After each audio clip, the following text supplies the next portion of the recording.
Hey guys, tonight we begin with the remarkable lives and incredible resilience of medieval peasants, the everyday heroes who, despite the odds, managed to survive some of the coldest and most brutal nights in history. From makeshift insulation tricks to communal sleeping strategies, their story is one of grit, ingenuity, and determination. So before you get comfortable, take a moment to like the video and subscribe. But only if you genuinely enjoy what I do here. And let me know in the comments where you're tuning in from and what time it is for you. It's always fascinating to see who's joining us from around the world. Now, dim the lights, maybe turn on a fan for that soft background hum, and let's ease into tonight's journey together. When you think of medieval life, you might imagine jousting knights, grand feasts, and merry fairs. But for the average peasant, winter was less about merriment, and more about, how do we not die tonight? It wasn't just a season. It was a test of endurance that came around every year, like an especially cruel teacher who didn't believe in second chances. Picture this. You're living in a tiny modern stick hut, with walls so thin you could probably hear a bird sneeze from outside. No insulation. No windows. Unless you count a small hole stuffed with animal skin. And definitely no thermostat wars with your siblings. The inside temperature of your home was usually just a polite couple of degrees above whatever the weather was doing outside. If it was freezing outdoors, it was politely slightly less freezing inside. Congratulations. Nights were the worst. Darkness swallowed everything. The wind howled like an angry ghost, and the fire in the hearth sputtered pathetically, doing its best but mostly just roasting the toes of whoever was sitting closest. If you were on the other side of the room, sorry, you might as well have been camping outside, with worse snacks. Clothing wasn't much help either. Peasants didn't own fancy fur coats or goose-down blankets. You had a couple of rough spun wool tunics, maybe a cloak that smelled suspiciously of goat, and a hope that layering them would turn you into some kind of human onion. Spoiler. It didn't really work. And forget about smuggling under soft quilts. Beds were often nothing more than sacks stuffed with hay or straw, maybe with a few old rushes thrown in for good measure. And bonus, some fleas for extra company. Luxury. By name as medieval peasant life. The cold wasn't just uncomfortable, it was dangerous. Frostbite, hypothermia, and general freezing to death were constant risks, especially for young children and the elderly. Every morning that you woke up still breathing was considered a minor miracle, and honestly, worth celebrating. Maybe with a slightly less frozen turnip for breakfast. So yes, surviving a medieval winter wasn't about comfort. It was about gritting your teeth, piling on every piece of cloth you owned, huddling with your livestock, and praying you didn't wake up with icicles hanging off your eyebrows. And the real adventure? It was just beginning. If you think your apartment is drafty because the window doesn't close properly, medieval peasants would like a word. Their homes weren't just drafty. They were basically very enthusiastic wind tunnels with a roof. Most peasant houses were what historians politely call wattle and daub construction. Translation? Sticks, crisscrossed like a giant basket, smeared with a charming mixture of mud, straw, and animal dung. Yes, dung. They weren't trying to be gross. Dung was a cheap, sticky insulator. Plus it was always readily available, shall we say. These walls, no matter how lovingly smeared, didn't stand much chance against a proper winter storm. The cold wind found every crack, every gap, and gleefully danced its way into the one-room homes, swirling around and making sure you never got too comfortable. Privacy? Absolutely not. Warmth? Not really. Character building? Definitely. And then there were the roofs. Thatched roofs looked picturesque, sure, but after a few months of rain and snow, they sagged, leaked, and occasionally let in the local wildlife. Nothing says pleasant evening, like a squirrel dropping onto your dinner. Windows, if they existed at all, were laughably tiny, and usually covered with thin animal hides or wooden shutters. Glass was so expensive that even the lord of the manor probably couldn't afford more than a single tiny pane. And peasants? They were just happy if the wind didn't rip the cowhide right off the wall mid-blizzard. To make matters worse, floors were often just compacted dirt. When it rained or snowed heavily, mud seeped up through the ground, so technically you could say they had indoor water features. Not that they appreciated it. In winter, every step inside your own home could feel like trudging across a frozen marsh. Cold from below, cold from above, cold from inside. It was a three-dimensional assault on your body heat. But medieval peasants were the type to whine. They packed gaps with moss, jammed old rags into the worst drafts, and huddled close to each other. Human insulation at its finest. Creativity, stubbornness, and a bit of sheep grease rubbed into the walls were often the only things standing between them and becoming medieval popsicles. Because if your house was falling apart, and your best protection against the elements involved mud and goat hair, well, at least you could laugh about it. Sort of. If your teeth weren't chattering too hard. As if the freezing air wasn't enough, medieval peasants also had to battle a silent enemy rising from below. The frozen ground itself. Floors weren't really floors back then. They were just slightly flatter patches of earth inside your home. Maybe if you were lucky, someone had thrown down some straw or old rushes to give you the illusion of comfort. But make no mistake, you were sleeping one insulted back away from the cold, hard dirt. And oh, that cold was relentless. It seeped up from the earth like an evil little ghost, worming its way through the straw, into your bones, and straight into your very soul. If you dropped anything onto the floor during a winter night, congratulations, it was now part of the permafrost. Medieval peasants tried to fight this grim battle in a few ways. One method was layering thick mats of straw across the floor. If you could afford it, or, more realistically, if you could steal enough of it from your neighbor's field without getting caught, you might have a decent insulating barrier. But straw flattened fast, got moldy even faster, and added an extra crunchy soundtrack to your already miserable nights. Some homes layered dried rushes onto the dirt instead. Every so often they would throw fresh rushes on top without cleaning out the old ones. Over time, this created a fascinating ecosystem of decomposing plants, fleas, and whatever mystery creatures decided to move in. It was basically medieval carpet padding. If your carpet was alive, slightly damp, and smelled like a wet dog, beds, for those who had them, didn't solve much. They were usually little more than wooden frames packed with, you guessed it, more straw, or hay. Instead of cozy mattresses, you had poking, shifting, crunchy layers that did little against the cold radiating from below. Tossing and turning wasn't about comfort, it was a desperate, awkward dance to keep blood flowing, and avoid freezing one side of your body. The truth is, medieval peasants didn't conquer the icy ground so much as learn to live uncomfortably above it. A good night's sleep wasn't about dreams or softness. It was about waking up with all your toes still attached. And if you could pull that off, hey, you were doing better than most. If medieval homes had a single hero during winter, it wasn't the roof, or the walls, or even the brave layers of dirt and dung insulation. It was the hearth.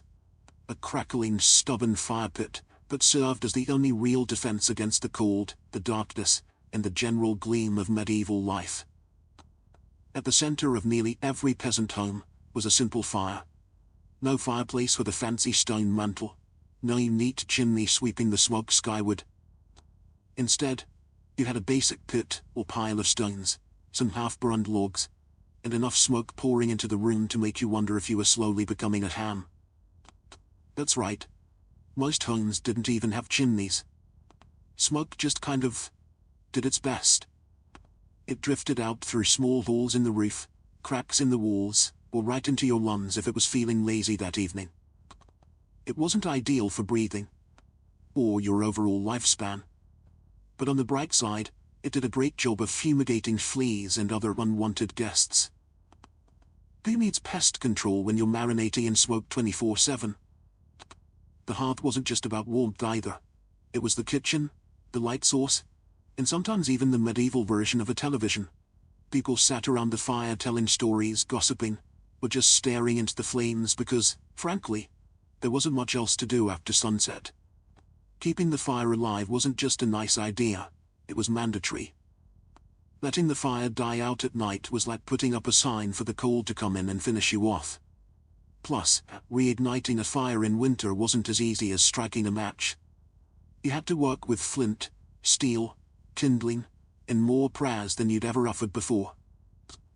Everyone in the family had a duty: stoking the flames, watching the embers, adding peat, sticks, or if you were lucky, a precious piece of dry wood. It was a constant battle between human persistence and the smothering cold that wanted nothing more than to snuff you out.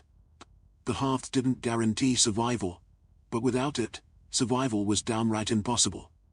It was a smoky, sputtering, often disappointing little fire. But in a medieval winter, it was the beating heart of hope. If there was one thing medieval peasants feared more than running out of ale, it was letting the fire go out overnight. Without that warm, flickering lifeline, the cold would creep in faster than a tax collector after harvest. And in the dead of winter, restarting a fire from scratch wasn't just inconvenient, it could be deadly. Matches didn't exist yet. Lighters? Dream on. Rekindling a fire meant striking flint and steel together, praying for a single precious spark, and then cuddling that spark with tender love, and whatever dry kindling you hadn't already burned days ago. Imagine trying to do all this in the freezing dark, half asleep with frozen fingers. Now add a hungry wolf howling in the distance for extra motivation. So peasants got smart, they banked the fire. No, not in a cozy savings account. Banking meant carefully burying the embers under a mound of ash right before bed. The ash acted like a blanket, insulating the glowing coals and keeping them alive, just barely, until morning. If you did it right, you could stroll over at sunrise, poke the pile a little, add fresh wood, and, voila, fire without the frostbite. But if you did it wrong? Well, let's just say mornings got a whole lot colder, and a whole lot grumpier. Fire banking was an art, passed down from parent to child like a prized family recipe. Everyone had their own little secrets. Some said use dry ash only, others insisted a bit of dampness was key.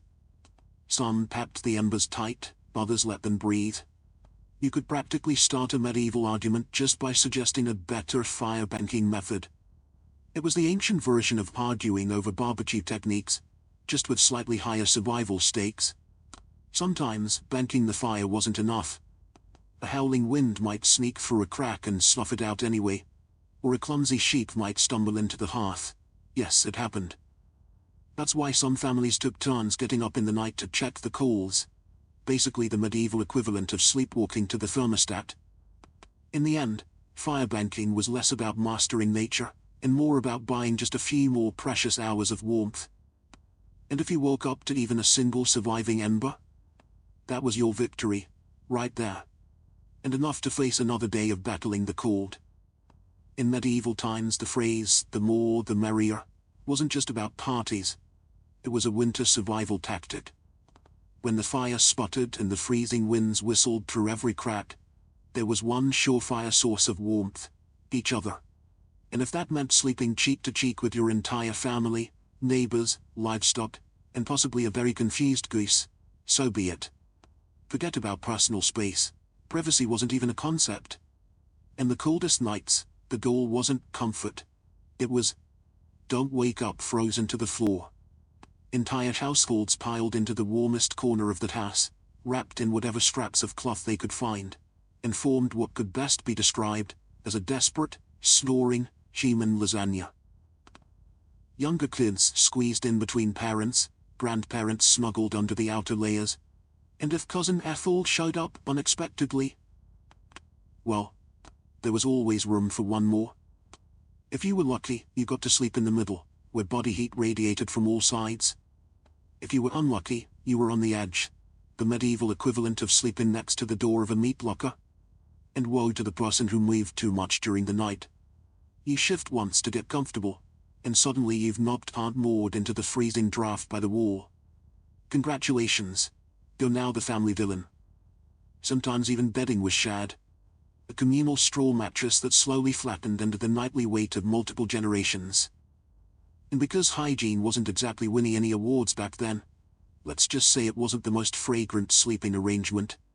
But hey, when it's you versus frostbite, you stop being picky. Body heat wasn't just nice, it was strategic. Some medieval guides even recommended deliberately arranging the strongest, warmest people in the outside of the group, like human shields against the cold. Babies and frail elders were tucked deep in the center, treated like the precious little heat generators they were. This wasn't just about survival though. Over time, it became part of daily life, part of family bonding. Long winter nights huddled together led to storytelling, singing, and, undoubtedly, some very interesting conversations muffled under a shared wool blanket. So next time your sibling steals your blanket or your dog hogs the bed, just remember, at least you're not fighting for elbow space between a snoring uncle and a particularly judgmental goat. If you thought modern roommates were a challenge, medieval peasants would like to introduce you to their wintered housemates: cows, goats, pigs, chickens. Basically anything with a pulse and a little bit of body heat. Bringing animals indoors wasn't just a quirky village tradition, it was vital for survival. Livestock generated warmth, and in a poorly insulated hovel where the wind howled louder than your stomach, every little degree mattered. Plus, if your goat shared a wall with you, it was slightly less likely to get stolen by a neighbor in the dead of night. 2 birds, 1 stinky stone. At night, the house became a chaotic living furnace. Chickens nested in corners, pigs snorted near the hearth, and cows lounged luxuriously against the walls, chewing cud like they paid rent. It wasn't glamorous, far from it. If you've ever been stuck in a car in a summer road trip with someone who forgot to shower, imagine that. But it's a cow. It's winter. And there's literally nowhere else to go. The smells? Legendary. By springtime, the perfume of a shared winter was something fierce. You didn't need to light a candle, your nostrils were already in a wild ride. But medieval peasants developed a selective nose. They didn't complain much because they knew one uncomfortable truth: the more animals inside, the fewer frozen ties in the morning. Certain animals even had prime spots. Cows, being the biggest and warmest, usually took center stage near the family. Goats were allowed closer in for their warmth, and because goats, being goats, would find a way inside anyway. Chickens roosted in rafters or old baskets, and pigs, well, pigs didn't care. They plopped down wherever they pleased, probably right in the middle of the floor. Of course, sharing your bedroom with livestock wasn't without hazards. Imagine drifting off peacefully, only to be rudely awakened by a chicken deciding your hand makes a good perch, or stepping barefoot into something suspicious first thing in the morning. Yes, medieval mornings could be full of surprises. Still, despite the noise, the smells and the occasional hoof to the ribs, peasants understood the simple math. Cold kills, and cows cuddle. Whether they want to or not. In the battle against winter's icy fingers, a warm, slightly slobbery cow brat was often the deciding factor between life and death. In medieval winters, fashion wasn't about looking good, it was about not dying. Peasants weren't flipping through the latest trends, they were layering up like they were preparing for battle against the Grim Reaper himself. The rule was simple: if you owned it, you wore it. Sometimes, all at once. First, the basic undertunic, a scratchy, probably not too clean linen shirt. Over that, a thicker woolen tunic, then another, if you had it. Add some leggings that sagged at the knees, a rough cloak draped over your shoulders, and, if you were really lucky, a patched-up sheepskin thrown on top, like a prize trophy. Congratulations! You were now approximately 10% warmer, and 90% itchier. Boots were a luxury. Many peasants wrapped their feet in layers of cloth or old rags and stuffed them into wooden clogs. If the cold still bit through, well, he just added another rag and hoped you didn't lose a toe. and forget about washing all these layers. Washing your clothes in the middle of winter meant dragging them to a frozen stream, smashing through the ice, and then waiting 2 days for your only shirt to dry. If it didn't just freeze into a tragic shirt cycle. Most peasants wisely decided that smelling like a mix of smoke, sweat, and sheet was a small price to pay for not freezing solid. Interestingly, the dirt and grease buildup had a bonus feature: insulation. That grimy layer locked in body heat. It was like a medieval Gore-Tex jacket, just smellier and far less socially acceptable today. Hats, scarves, and gloves were prized treasures.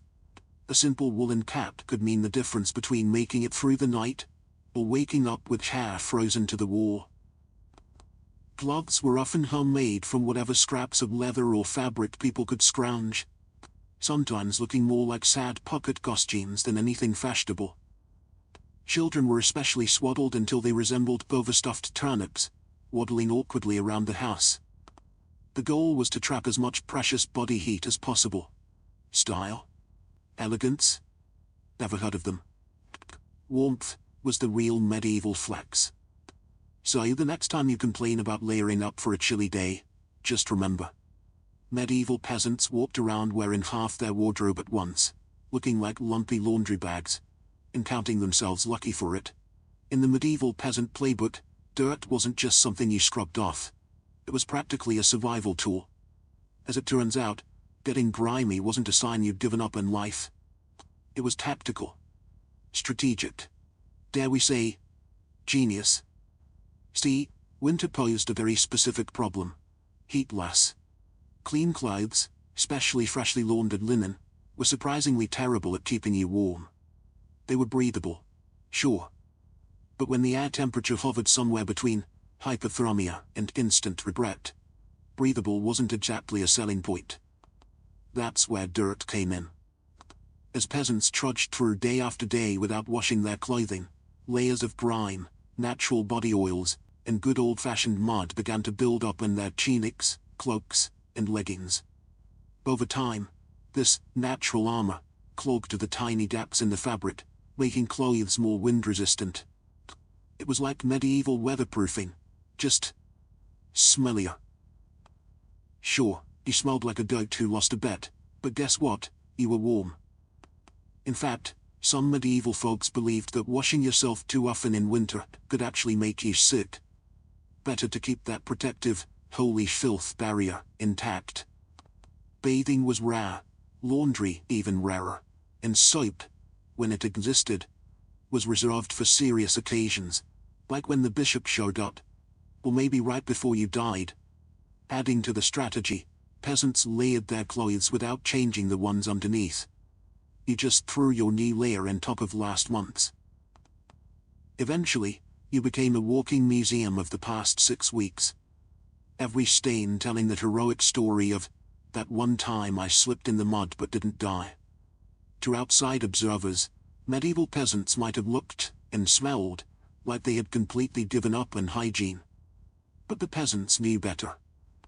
That grimy, crusty tunic was a thermal shield against death by frostbite. It wasn't glamorous, but neither was freezing to death because you wanted to smell like flowers.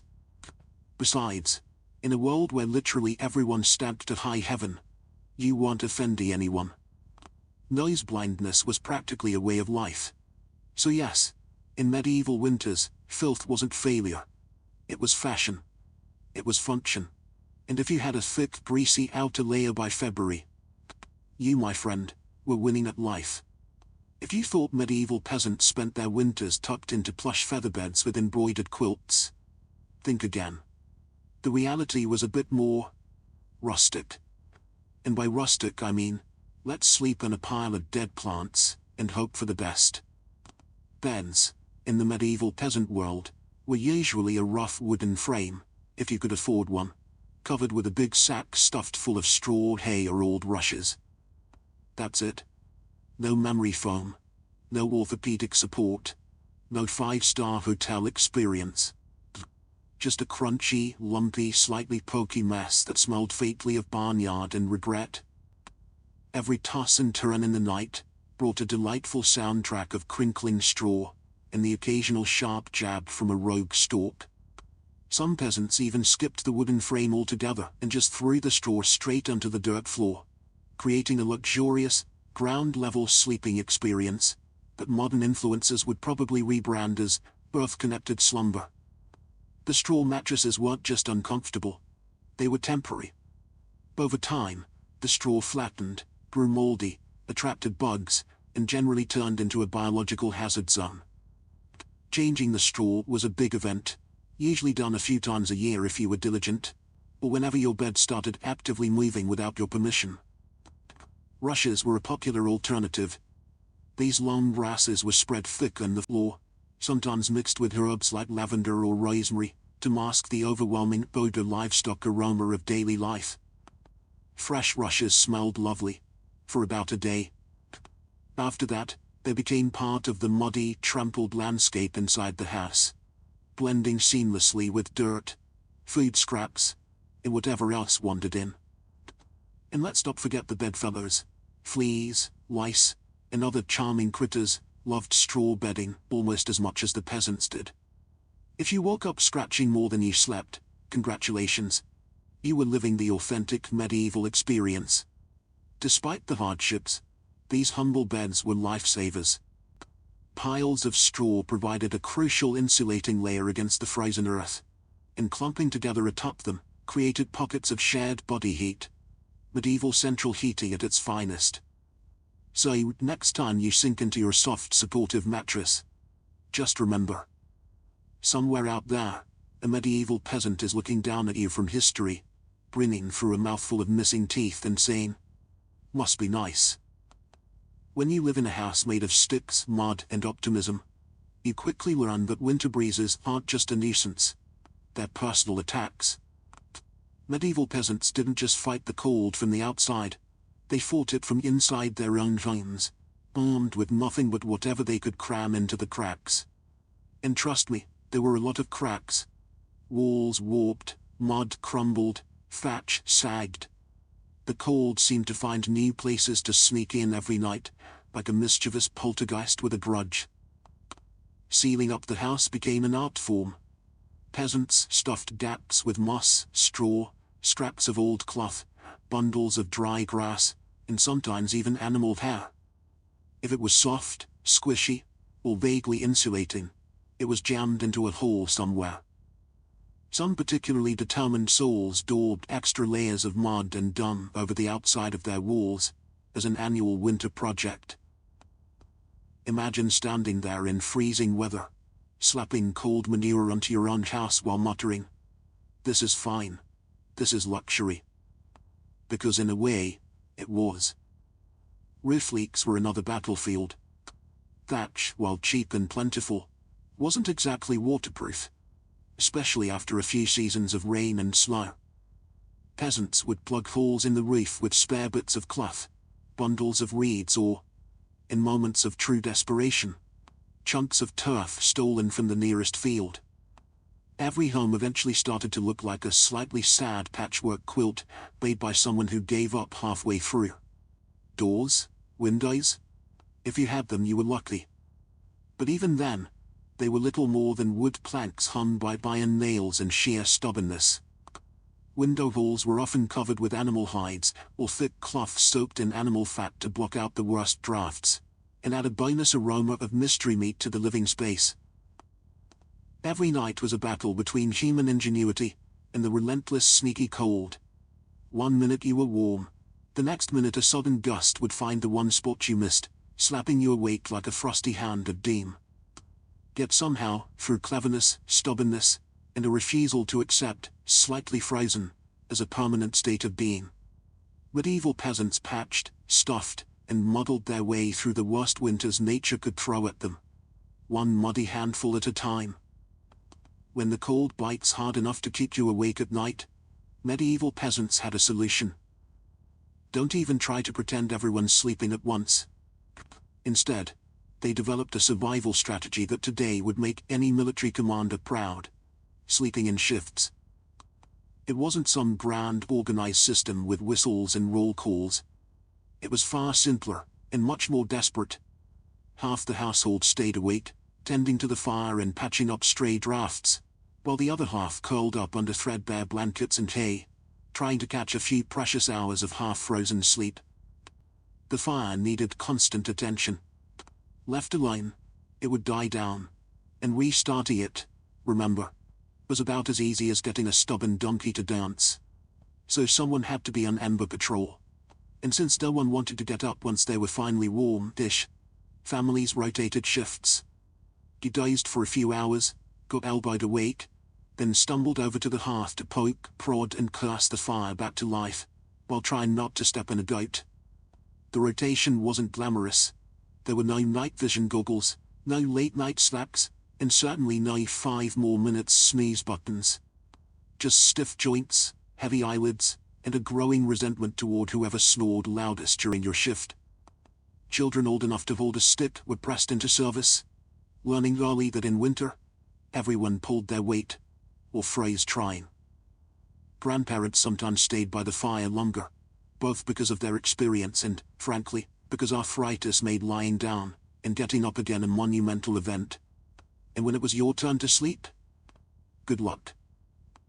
With people moving about, animals rustling, wind battering the walls, and the occasional sharp nudge from a sibling who, accidentally, rolled over too hard, getting quality rest was a miracle. Yet despite the exhaustion, the system worked. Sleeping in shifts meant that there was always a set of eyes, and cold, begrudging hands, ready to keep the hearth alive.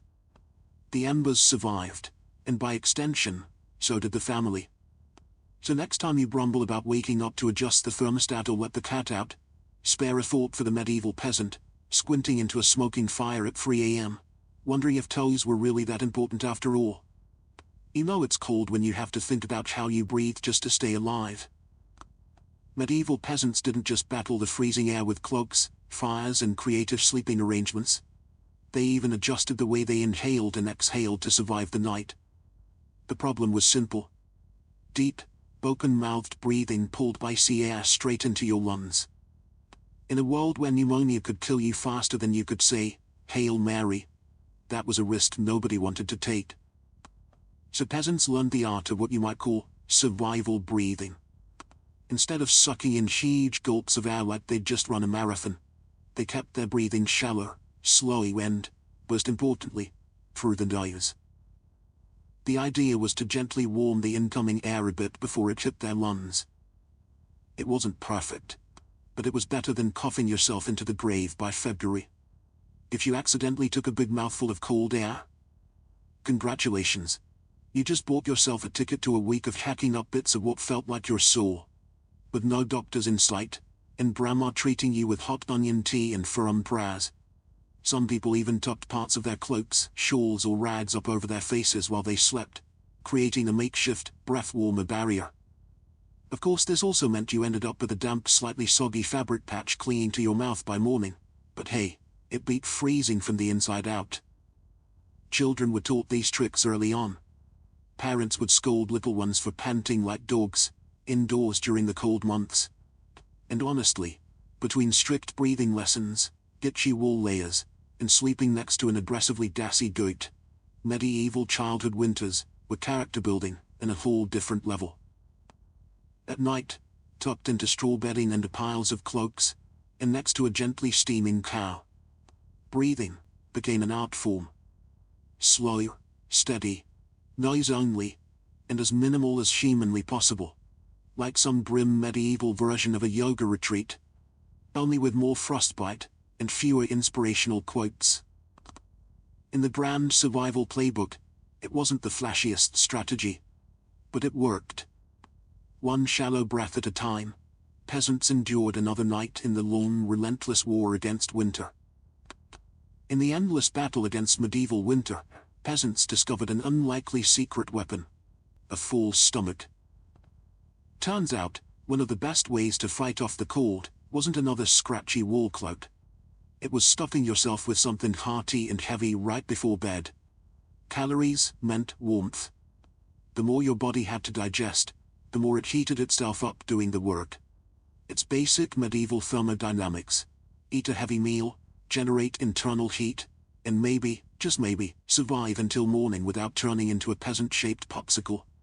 So what did medieval peasants pile onto their plates before a long freezing night? Think thick stews, heavy with root vegetables like turnips, onions and parsnips. Grains were lifesavers too. Oat porridge, barley gruel, or dense, chewy rye bread. If you were especially lucky, say, after a festival day or a generous slaughter, you might even get a hunk of salted pork or a slice of dried sausage thrown into the pot. This wasn't comfort food in the Instagram sense. No delicate presentation. No artisanal garnishes. It was one enormous, vaguely brown meal, designed to sit in your gut like a friendly brick, slowly burning through the night, and keeping you just a little bit warmer. It wasn't just about eating a lot. It was about eating smart. Foods that took longer to digest provided a slow, steady trickle of warmth. Fatty foods were particularly prized, not just for the energy they provided, but because fat burns slower than lean meat. A belly full of stew, bread, and a questionable amount of lard. Peak medieval winter luxury. Parents made sure even the pickiest children ate heartily. Nobody cared if little Thomas didn't like turnips. You ate the turnips, or you shivered through the night thinking about how much you missed the turnips. Harsh but effective parenting. Medieval style. Of course, heavy nighttime eating came with its own hazards. You might be warmer, but you were also risking a night of vivid, bizarre dreams, fueled by a stomach trying desperately to process an entire field's worth of cabbages. Was it worth it? Absolutely. Because in the end, peasants weren't aiming for a Michelin star meal, they were aiming to survive. And if that meant going to bed full, bloated and breathing gently through your nose next to a steaming cow, well, that was just another night in the ongoing quest to see another frosty sunrise. Long before electric blankets and fancy heated mattress pads, medieval peasants had to get creative if they wanted a little extra warmth at bedtime. And that's how the humble haybox and the ever-glamorous heated stone became winter's unsung heroes. Let's start with the haybox. It sounds rustic, and it absolutely was. But the idea was pure genius. Peasants would take a sturdy wooden box, line it thickly with hay, and use it to store food that had been cooked earlier, keeping it warm for hours. Leftover stew, hot porridge, toss it into the haybox, cover it up, and it stayed hot enough for a late-night snack without needing to risk reigniting the fire. Medieval slow cookers, basically. But peasants didn't just stop at food. They realized if hay could trap the heat from a stew pot, it could also trap the heat from something even better. Rocks. Enter the era of the heated stone. Before heading to bed, someone, probably whichever unlucky child lost the family argument, would grab a flat stone and chuck it into the heart of the hearth fire. After roasting it until it was nearly too hot to touch, a fine line between helpful and third-degree burn, they'd fish it out using a stick or some old tongs. The stone, still radiating blissful warmth, would be carefully wrapped in rags, tucked into an old piece of cloth, or jammed into a clay pot, then slipped under the hay in the mattress or down at the foot of the bed. A medieval heating pad, ready to do battle against the frozen earth. Of course, there were risks. If you didn't wrap the stone properly, congratulations. You now had a small, localized house fire. And if you dropped it on your foot, well, let's just say winter injuries weren't always caused by slipping on ice. But when everything went right, that stone provided precious, comforting warmth that could last for hours. It wasn't luxurious, but when you lived in a half-frozen hut, luxury was defined as not waking up with icicles dangling from your nose. In the grand arsenal of medieval winter survival, a hot rock tucked into some hay might not sound glamorous, but for peasants clinging to whatever heat they could find, it was a tiny miracle. In a medieval peasant's home, the hearth wasn't just where you cooked dinner. It was practically a family member. A temperamental, smoky, sometimes uncooperative family member, sure, but still absolutely essential to survival, especially when it came time to sleep. The closer you were to the fire, the better your odds of waking up unfrozen. That meant sleeping arrangements were less about personal preference, and more about strategic positioning. Infants, the elderly, and anyone sick or frail got first dibs and prime hearth real estate. Parents, older kids, and sturdier adults fanned out from there like Schumann insulation layers. Being assigned a spot close to the fire wasn't just kindness. It was basic survival math. Babies were fragile heat generators, and elders were precious repositories of family knowledge. And, let's be honest, the best gossip. Protecting them with prime warmth was non-negotiable. But it wasn't all cozy toasting by the flames. Too close, and you risked waking up with your hair singed, or your cloak smoldering suspiciously. Too far, and you were basically campy in an icebox. It was a delicate dance. Stay near enough to bask in the fire's glow, but not so near that you had to explain to your neighbor why you now looked like a half-cooked roast. The fire also didn't spread warmth evenly. It mostly roasted the people directly in front of it, while everyone else fought over the narrow cone of heat like cold lizards jostling for a sunbeam. If you were lucky enough to fall asleep facing the fire, you might have one blissfully warm side, and one side frozen so solid you could probably knock on it. Pets and livestock of course muscled in too. The dog might wedge itself between you and the fire, tail wagging dangerously close to open flame. Chickens sometimes perched perilously on hearthstones, clucking softly into the night like tiny feathery guardians of warmth. Every crackle of the logs, every shift of glowing embers, was a tiny promise. You're still alive, you're still warm. For now. And so peasants drifted into uneasy sleep, lulled by the fire's pops and hisses, each breath forming small clouds in the frigid air beyond the fire's fragile circle. It wasn't perfect, it wasn't comfortable, but it was life, clinging to warmth by a thread of glowing coals. In the medieval world, no one survived winter alone, unless they wanted to become a very stylish frozen statue by January. Survival wasn't just a family affair. It was a village project, a messy, muddy, loud collaboration where everyone's warmth and life depended on everyone else. The peasants knew that in the dead of winter, a strong fire and a pile of hay could only do so much. If your neighbor's house went dark, you noticed. If the smoke from old Tom's hearth suddenly stopped curling into the sky, someone went to check. And not just because Tom owed you a chicken, though that might be part of it, but because community meant survival. Villagers had unofficial winter watchers, often the young or the elderly, who couldn't work the fields, but could keep an eye on who was coughing too hard, who hadn't come to barter at the market in a few days, or whose home looked a little too still in the morning frost. These people were the medieval version of neighborhood patrol, minus the reflective vests, plus a lot more sheep. If a family's fire went out, it was a near emergency. A good neighbor would rush over with a glowing coal bundled in rags.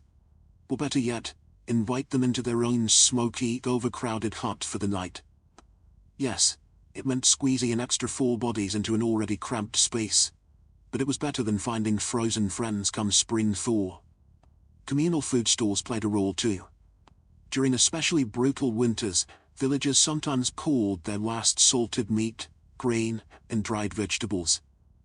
It was grim charity. No one had much, but a few communal meals could be the difference between staggering into spring, or not. Even children understood the stakes. They helped deliver wood, shared embers, and ran urgent messages when someone needed help. No one was too small or too tired when winter came knocking. Sure, medieval villages weren't all sunshine and hugs. Feuds happened. Disputes over land, goats, or who borrowed whose good cooking pot never really went away. But when the nights grew deadly cold, old grudges were often quietly shelved. After all, a rival was still worth saving. Because tomorrow, it might be ye needing rescue.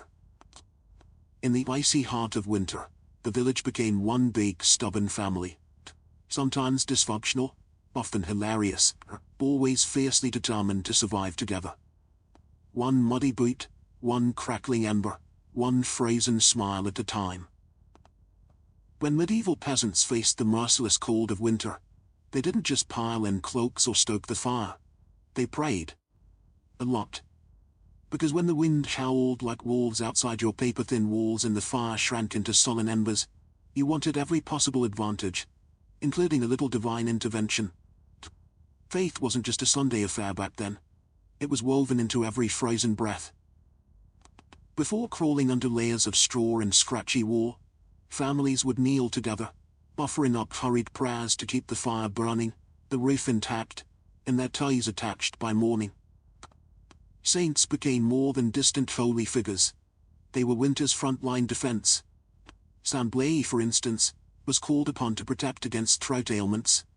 Not a minor concern, and one mouthful of icy air could land you coughing up your soul. St. Nicholas wasn't just the jolly gift-giver of later legend. He was also asked to protect households from sudden ruin during the lean, deadly months. Superstitions wrapped themselves snugly around daily survival. Some families sprinkled a little holy water near the hearth before sleeping, hoping it would protect against evil spirits, or at the very least, mischievous drafts. Others marked doorways with blessed chalk after certain feast days, pleading for warmth and luck to find their way inside. Candles played a role too. Special vigil candles, often blessed by the local priest, or the most pious old woman in the village, were sometimes kept burning throughout the night, a flickering plea against the cold darkness clawing at the walls. And of course, no serious winter prayer session was complete without a few promises. Dear Lord, if you just get us through this night, I swear I'll be kinder to my neighbor, even the one who keeps stealing our turnips. Faith wasn't some abstract comfort. It was a daily, urgent conversation. The peasants weren't asking for luxury, just survival. A little heat, a little food, and one more day to muddle through, until spring broke the frozen grip in their tiny villages. It was simple, raw hope, whispered into the smoky rafters, tangled in breathless prayers, and tucked under itchy blankets, but somehow carried them through the endless, merciless nights of winter.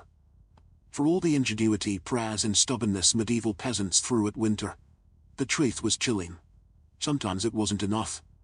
And when winter won, it didn't just take a few unlucky souls. It took entire families, whole villages, vanishing them into silence beneath a heavy shroud of snow and ice. Some winters were particularly cruel, like the infamous Great Famine Winter of 1315, when rains destroyed crops, livestock starved, and freezing temperatures turned an already brutal existence into a slow, grinding disaster. People were so desperate that stories whispered of eating shoe leather, bark, and, in the most horrifying cases, each other. Failure to keep the fire alive wasn't just an inconvenience. It was often a death sentence. Without the hearth's meager warmth, families huddled together for the final time. Neighbors would sometimes stumble across whole households in spring, bodies still locked in one another's frozen embrace, as if trying to share just a little more heat until the very end. Houses themselves could collapse under the weight of heavy snow, or battering ice storms. A roof giving way in the middle of a frozen night wasn't just catastrophic. It was often fatal.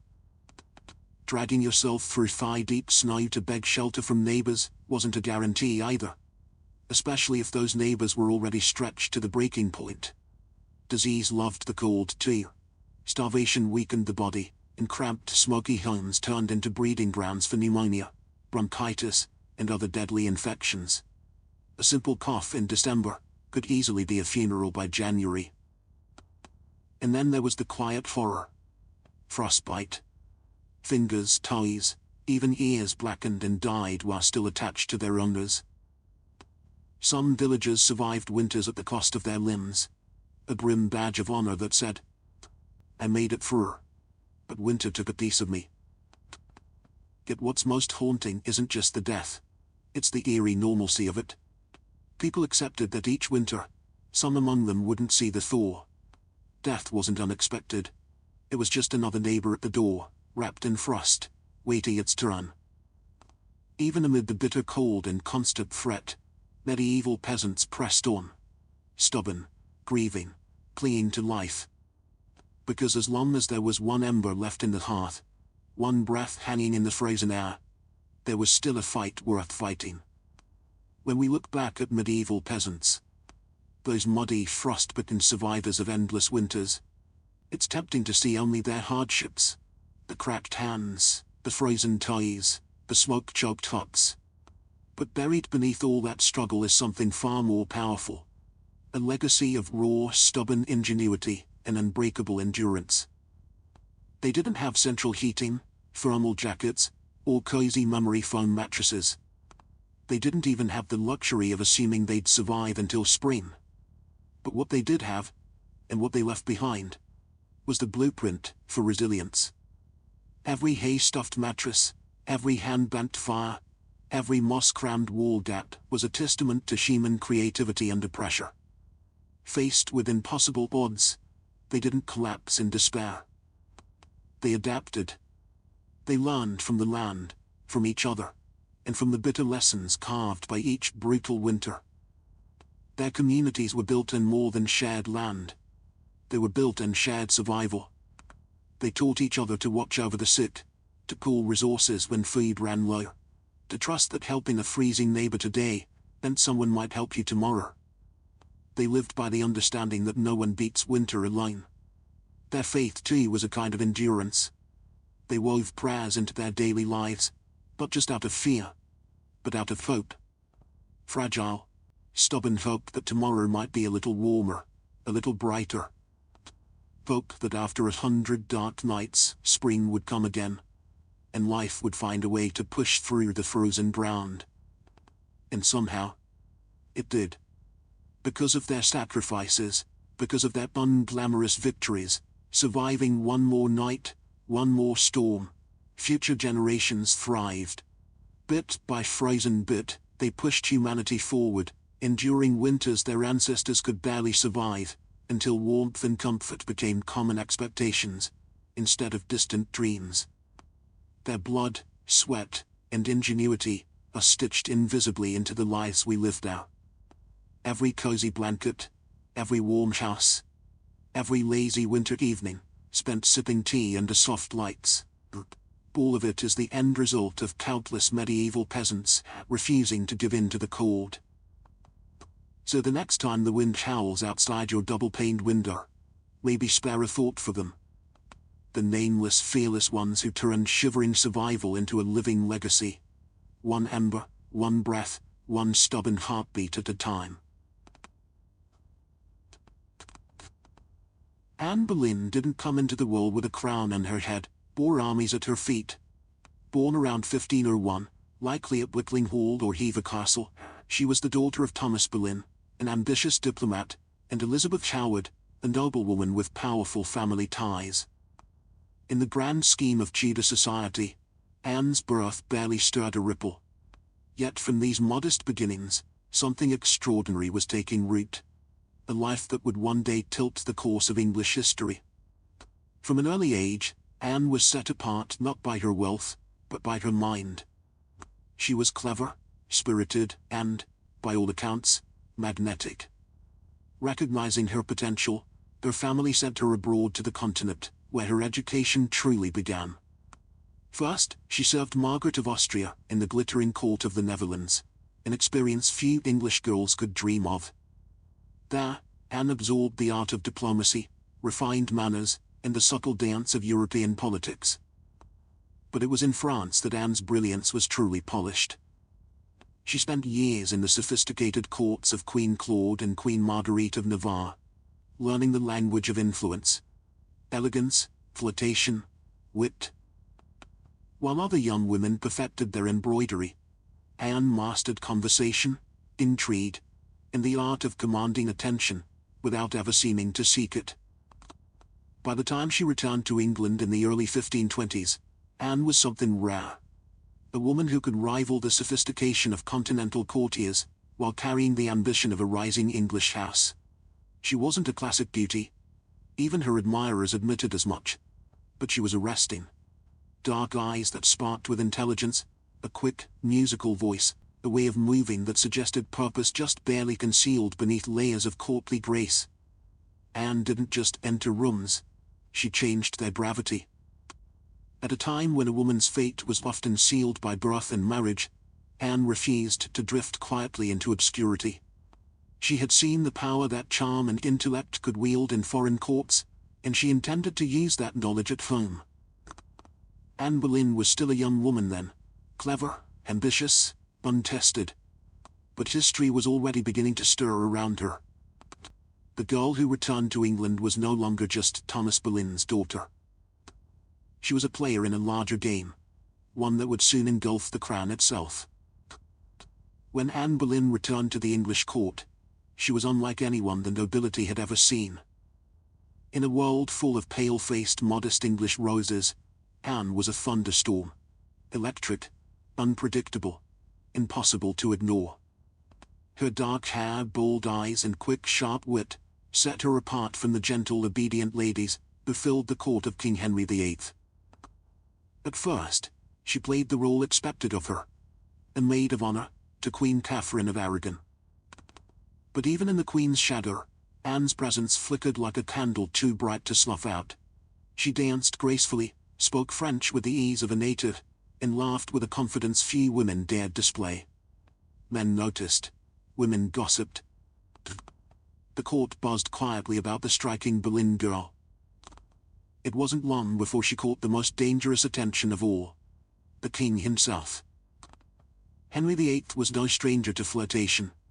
His court was a playground of whispered promises and secret liaisons. But Anne was different. She didn't swoon at his compliments or fall eagerly into his arms like so many others had. She teased. She challenged. She refused. Henry, a man used to instant adoration, was captivated. The more Anne held him at arm's length, the deeper he fell. Letters passed between them, filled with declarations of love, frustration, longing. Henry offered her the role of royal mistress, the most powerful unofficial position at court. Anne, astonishingly, said no.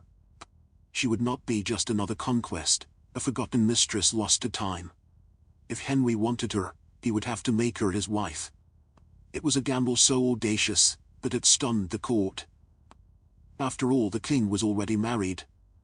His queen, Catherine, was beloved by the people, and fiercely protected by her nephew, the Holy Roman Emperor. The church itself would have to be defied for Henry to claim Anne. But Anne didn't flinch. She had lived in the courts of Europe, where queens wielded soft power from behind lace fans and painted smiles. She knew ambition was a dangerous game. But it was a game she intended to win.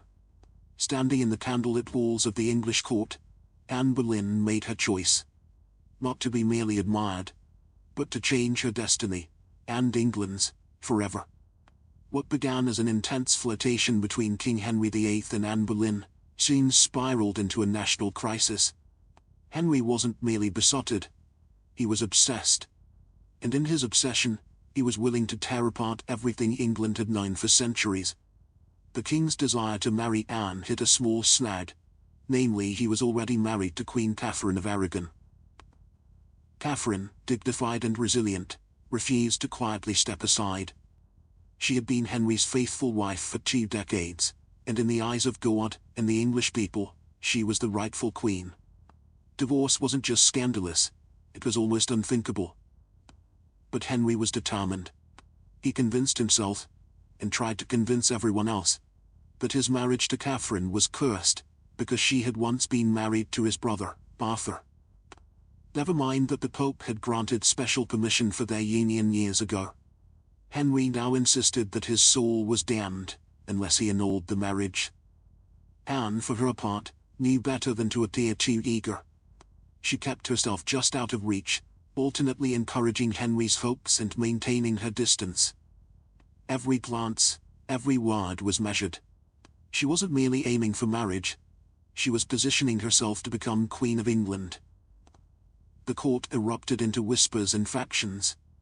Some noble families eagerly courted Anne's favor, seeing the winds of power shifting.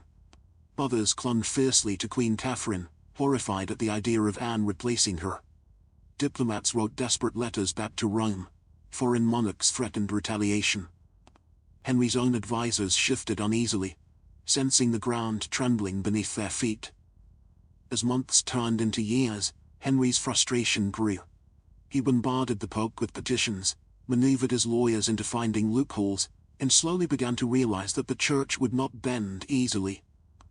Catherine had powerful allies, including her nephew, Emperor Charles V, the most powerful man in Europe. Still, Henry pressed on, defying advice, tradition, and increasingly, the law itself. His courtship with Anne had become something far greater than personal desire. It was now a challenge to the very structure of England's political and religious life. Anne wasn't just capturing a king's heart. She was dragging an entire kingdom into uncharted waters. A dangerous game had begun, and there could be no turning back. After nearly 7 agonizing years of maneuvering, scandal and diplomatic chaos, Anne Boleyn's gamble paid off. In January 1533, she secretly married Henry VIII, a bold move, given that he was still, technically, married to Catherine of Aragon, in the eyes of the Pope and much of Europe. By June, Anne was crowned Queen of England in a lavish ceremony at Westminster Abbey. It should have been the crowning moment of her life, but the atmosphere was far from universally joyful. The people of London watched with wary eyes. Some cheered, others muttered prayers for Queen Catherine. Many wondered if this new queen, with her French manners and daring spirit, was a blessing or a curse. Anne entered her queenship not as a beloved figure, but as a storm. Unlike Catherine, who embodied traditional English values of humility and piety, Anne was dazzling, provocative, and politically savvy. She wore bold colors, commanded the court with sharp intelligence, and made powerful enemies with breathtaking speed. Her position, while seemingly secure, was also terrifyingly precarious. Everything rested on one thing: providing Henry with a male heir. Anne knew this as keenly as anyone. She was not merely Henry's lover anymore. She was the hope of a dynasty. Early in her pregnancy, Anne and Henry were elated, certain the child would be a boy. But in September 1533, Anne gave birth to a daughter, Elizabeth.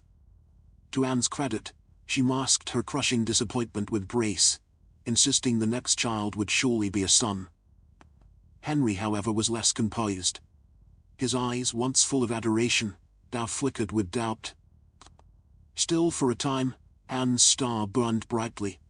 She reshaped the English court in her image, elevating her family to unprecedented heights, and becoming the first queen in English history, crowned with the sacred oil usually reserved for kings. Her influence was vast. Foreign ambassadors sought her favor. Courtiers reshuffled alliances to be in her good graces. The once obedient Henry began moving England officially away from Rome, creating the Church of England with himself at its head. All so that Anne's crown could not be questioned. Yet even in her triumph, dark clouds gathered. Friends whispered behind their hands. Rivals circled, waiting. And Henry, fickle and restless, was already beginning to look beyond the brilliant woman who had rewritten the kingdom for him. Anne had won the throne, but keeping it would demand more than charm, ambition, or even love.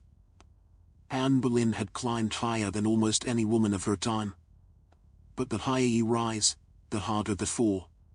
Almost from the moment she placed the crown on her head, the cracks in her world began to show. At the heart of Anne's struggles was the pressure to produce a male heir. Her first child, Elizabeth, though bright and healthy, was not the son Henry VIII had hung his dynastic hopes upon. And the clock was ticking. Anne suffered multiple pregnancies in quick succession, but heartbreak followed.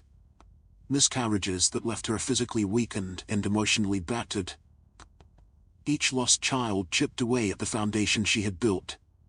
Henry, once passionately devoted, began to pull away, his disappointment carving rifts between them. Anne, never one to suffer in silence, argued, demanded, fought to keep her place. But Henry, a man who prized obedience as much as beauty, grew tired of her sharpness, her defiance, the very fire that had once drawn him in. Outside the royal chambers, enemies were gathering like wolves. Many nobles who had tolerated Anne's rise with gritted teeth, now openly schemed for her downfall. Catherine of Aragon's supporters never forgave Anne for what they saw as theft and sacrilege. Even commoners whispered against her, calling her the Great Whore, blaming her for the schism with Rome and the heavy-handed changes that followed. And then came Jane Seymour. Quiet, demure, everything Anne was not. Jane captured Henry's wondering attention just as Anne's influence began to wane. Where Anne had dazzled him with brilliance and challenge, Jane offered soothing compliance. It was a dangerous shift. And Anne, perceptive as ever, saw it happening. She tried to reclaim her position, lavishing attention on Henry, promising more sons, begging for patience. But the king, ever fickle, had already begun imagining life without the woman for whom he had once torn a kingdom apart. Anne's political enemies, including Thomas Cromwell, once her ally, sensed the changing tide. They began laying the groundwork for a campaign of destruction, quietly gathering accusations, rumors, and witnesses. The woman who had played the dangerous game of ambition so masterfully was now losing ground. Anne had won her a crown through cunning and courage. But in the brutal, shifting world of Henry's court, past victories meant little. Only fresh success mattered, and Anne's enemies were sharpening their knives. The queen who had shattered a kingdom would soon see how quickly a kingdom could shatter her. Anne Boleyn's enemies didn't attack her with armies or swords. They came with whispers, secrets, and carefully sharpened lies. In the back rooms of court, betrayal was brewing. Silent, patient, deadly. Thomas Cromwell, once Anne's greatest ally in the English Reformation, had turned against her. Their alliance had been built on mutual ambition, but now their interests clashed. Anne wanted reforms to help the poor and limit the power of greedy nobles. Cromwell wanted stability, favor with Henry, and no interference. Anne's boldness had made her dangerous. And in Henry's fickle heart, love had curdled into irritation, suspicion, and cold detachment. Anne had few true friends left. Even her charm, once her greatest weapon, now grated against the court's hunger for a gentler, more pliable queen. And Jane Seymour, quiet and calculating, waited just out of sight. The perfect contrast to Anne's fading fire. It was Cromwell who moved first. Knowing Henry was restless, knowing that the king wanted an exit but lacked a convenient excuse, Cromwell offered a solution. What if Anne could be removed, not by divorce, which would humiliate Henry, but by disgrace? The accusations were wild, monstrous even. Adultery, incest, conspiracy against the king. Anne, the proud, brilliant queen, painted as a betrayer, a temptress, a threat to the very crown she once redefined. Cromwell carefully gathered evidence, coaxing confessions under torture, twisting courtly flirtations into damning testimony. Several men, including Anne's own brother, George Boleyn, were arrested. The charges made little sense. They were riddled with contradictions and impossibilities. But in Henry's court, truth was whatever the king needed it to be. Anne, sensing the tightening noose, fought desperately. She appealed to Henry's memory, to the love they had once shared. But it was no use. The man who had once torn England apart for her, now refused to meet her eyes. In May 1536, Anne was arrested and taken to the Tower of London. As the great gates slammed shut behind her, she knew the truth. She was no longer a queen. She was a prisoner, a pawn trapped in the brutal game she had once played so masterfully. Betrayal had sealed her fate. And now, alone in the tower, Anne Boleyn waited for the final move. Anne Boleyn stood in the great hall of the Tower of London, facing a tribunal of nobles, many of whom owed their very titles and fortunes to her rise. Now, they sat in judgment, cold and watchful, prepared to erase the woman who had once changed the destiny of England. The charges against her were shocking. Adultery with multiple men, including her own brother, George Boleyn. High treason. Conspiracy against the king. In another world, such accusations against a queen would have been unthinkable. But here, now, they were simply theatre. A grim performance designed to give Henry VIII exactly what he wanted. Anne's downfall, wrapped in a thin veil of legality. Anne defended herself with the same fire that had once won Henry's heart. She denied every accusation with intelligence, precision, and an unwavering composure that astonished even her enemies. She reminded them that she had been crowned with sacred oil, chosen by God, and anointed as Queen of England. She reminded them of her loyalty, her sacrifices, her love. But it was all for nothing. The verdict had been decided long before Anne set foot in the courtroom. The trial was a spectacle for the court and for the people, a public unmaking of a once unbreakable woman. Witness after witness, many coerced or bribed, spoke damning words. Dates and places contradicted each other. Evidence was flimsy, when it existed at all. But the truth was irrelevant now. Anne was found guilty. Her brother George and the other men accused with her were sentenced to death as well. Anne would be executed by beheading. A merciful sentence compared to the usual traitor's death of hanging, drawing, and quartering. When the verdict was read, Anne did not break. She stood tall, her face pale but her spirit fiercely intact. In those final moments before being led back to her cell, she spoke clearly, declaring that she was prepared to die, and prayed that God would have mercy on her soul. As the heavy doors of the hall closed behind her, the court exhaled in relief. The storm Anne had been, brilliant, dangerous, unforgettable, was nearly over. But even then, they did not understand. They were not erasing Anne Boleyn. They were immortalizing her. In betrayal, in tragedy, and in legend. After her trial, Anne Boleyn was returned to the Tower of London. Not as the triumphant queen who had once commanded England, but as a condemned prisoner awaiting death. Yet even facing the end, Anne refused to crumble. In the cold, echoing halls of the tower, Anne prepared herself. She spent hours in prayer, kneeling on the hard stone floors, her hands clasped tightly, her voice steady. She confessed to no crimes, because she believed she had committed none. She was not afraid to die, she said, but she prayed that her death would bring peace to the kingdom, and perhaps mercy to her little daughter, Elizabeth. Her ladies-in-waiting, those few who had stayed loyal, wept in private. Anne comforted them instead of the other way around. She joked bitterly at times, that she would be remembered as a queen who had lost her head.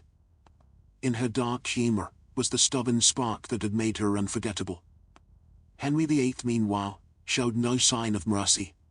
He had already turned his attention to Jane Seymour. Even before Anne's execution date was finalized, Henry was arranging his next marriage. For Anne, this final betrayal, from the man who had once torn down a kingdom for her, must have been the deepest cut. On May 18, 1536, Anne was told she would die the next morning. She slept little that night. Instead, she spent her final hours in prayer, asking God for forgiveness for all who had wronged her, and perhaps for herself, for the ambition and pride that had led her here. Henry, with a flicker of royal kindness, had arranged for a French swordsman to carry out the execution. Faster, cleaner, less brutal than an axe. It was a small mercy, bought perhaps more for the king's conscience than for Anne's comfort. At dawn, Anne dressed carefully for her final moment. A dark grey gown of damask trimmed with fur, a crimson kirtle beneath. Colors of dignity, of sacrifice. She pinned up her dark hair, and tucked it beneath a simple cap, ready to face the blade with grace. As the tower's cold morning mist curled around the courtyard stones, Anne Boleyn, queen, mother, survivor, fighter, stepped forward. There would be no tears, no pleas, only a final act of courage in the face of history's judgment. Her end was near. But her story was just beginning. In the morning of May 19, 1536, Anne Boleyn ascended the scaffold built within the Tower of London's walls. A small crowd gathered, courtiers, guards, a few witnesses, all wrapped in silence, as if even the stone walls held their breath. Anne stood tall, her grey gown fluttering slightly in the cold morning breeze. She looked thinner than she had at court, her face pale but calm. There were no hysterics, no broken sobs. If anything, she faced death with the same fierce dignity that had once shaken a kingdom to its knees. She spoke briefly, carefully choosing her final words. She did not accuse, she did not defend herself. She prayed for the king's health and prosperity, the very man who had abandoned her. In those final moments, Anne offered the world not a confession, but forgiveness. The courage stunned even those who had come to see her fall. The French executioner, brought specially to ensure a swift death, stepped forward. Anne knelt upright, her hands folded in prayer, her eyes lifted toward the heavens. A small white cloth was tied around her eyes. She remained still. The sword flashed once, silent, swift, and Anne Boleyn, queen, mother, history maker, was no more. She was buried quickly in an unmarked grave within the Tower grounds, laid to rest in a narrow chest because no proper coffin had been prepared for her. A queen once crowned in gold, now left to vanish without ceremony. Yet Anne's story didn't end in that cold grave. Her daughter, Elizabeth, the child whose birth had once disappointed a king, would rise to become one of the greatest monarchs in English history.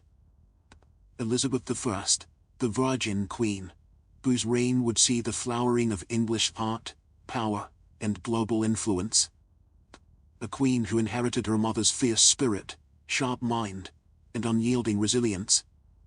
Anne Boleyn changed the course of England forever. Her ambition helped trigger the break with Rome and the birth of the Church of England. Her fall showed the world that even queens could be cast aside. Yet through her blood, through Elizabeth, Anne's legacy blazed brighter than any crown she had worn in life. In the end, Anne Boleyn won a kind of immortality. Not through her survival, but through her indelible impact in history. By the early 1770s, the American colonies simmered like a pot left too long over a roaring fire. The relationship with Britain, once seen as the proud mother country, had soured into resentment, suspicion, and growing fury. It hadn't started with tea. Years earlier, the Stamp Act had enraged colonists by placing taxes on everything from newspapers to playing cards. That was followed by the Townshend Acts, taxing essentials like paper, glass and paint. Each new law, passed thousands of miles away by a parliament in which the colonists had no representation, was like another spark landing in dry brush. At first, the anger showed itself in polite petitions and fiery pamphlets. Colonial assemblies drafted formal protests. Merchants organized boycotts. Writers like Samuel Adams and John Dickinson filled newspapers with passionate arguments about liberty and rights. But as time wore on, frustration deepened into something darker. A slow realization that Britain wasn't listening. Worse, Britain didn't care. Many colonists clung to the hope that if they just made enough noise, if they just reasoned hard enough, Parliament would repeal the taxes. And sometimes, they did. The Stamp Act was famously repealed after loud colonial protest. But every small victory was followed by new legislation, new taxes, new insults. It wasn't about the money. It never really was. The taxes themselves were modest by British standards. What infuriated the colonists was the principle. They were being taxed without consent, treated as subjects rather than citizens, ruled like distant possessions rather than partners. Boston, more than any other city, became the beating heart of resistance. The Sons of Liberty, a secretive, fiery group of patriots, grew louder and bolder. In 1770, tensions exploded into violence when British soldiers fired on unarmed civilians in what became known as the Boston Massacre. Blood had already stained the cobblestones. Trust was a thing of the past. By 1773, the colonies were teetering on the edge. A final insult would tip them into open defiance. And it came, not in the form of soldiers or new laws or armies, but in the quiet, seemingly harmless shape of crates, stacked with tea. The colonists didn't know it yet, but the night that tea floated in the cold waters of Boston Harbor, the world would change forever. In 1773, Parliament made a critical miscalculation. Believing the American colonies would quietly accept cheaper tea, they passed the Tea Act, a law that was supposed to save the struggling British East India Company, and incidentally, reassert Britain's right to tax the colonies. On paper, it looked like a good deal. The Tea Act allowed the company to sell tea directly to the colonies, cutting out the middlemen, slashing prices, and offering a luxury product at a bargain. A few pennies cheaper. What could possibly go wrong? Everything. Because the problem wasn't the price of tea, it was the principle behind it. The Tea Act left the hated tax on tea firmly in place. Accepting the tea, even at a discount, would mean acknowledging Parliament's right to tax the colonies without their consent. To many Americans that was unthinkable. A surrender of the liberties they had fought to protect for more than a decade. The news of the Tea Act spread like wildfire through the colonies. Merchants fumed. They saw their livelihoods threatened by a monopoly that would crush local trade. Patriots raged at the hidden message. The Crown still believed it could do whatever it pleased. In Boston, the reaction was especially fierce. Already a city scarred by the Boston Massacre, and years of economic hardship, Bostonians recognized the Tea Act for what it was. A trap disguised as a bargain. Refusing the tea became a matter of honor, a litmus test for loyalty to the cause of liberty. Public meetings swelled. Newspaper columns burned with fiery rhetoric. Groups like the Sons of Liberty, led by Samuel Adams and others, organized boycotts, vowing that no East India Company tea would be unloaded, sold, or drunk on American soil.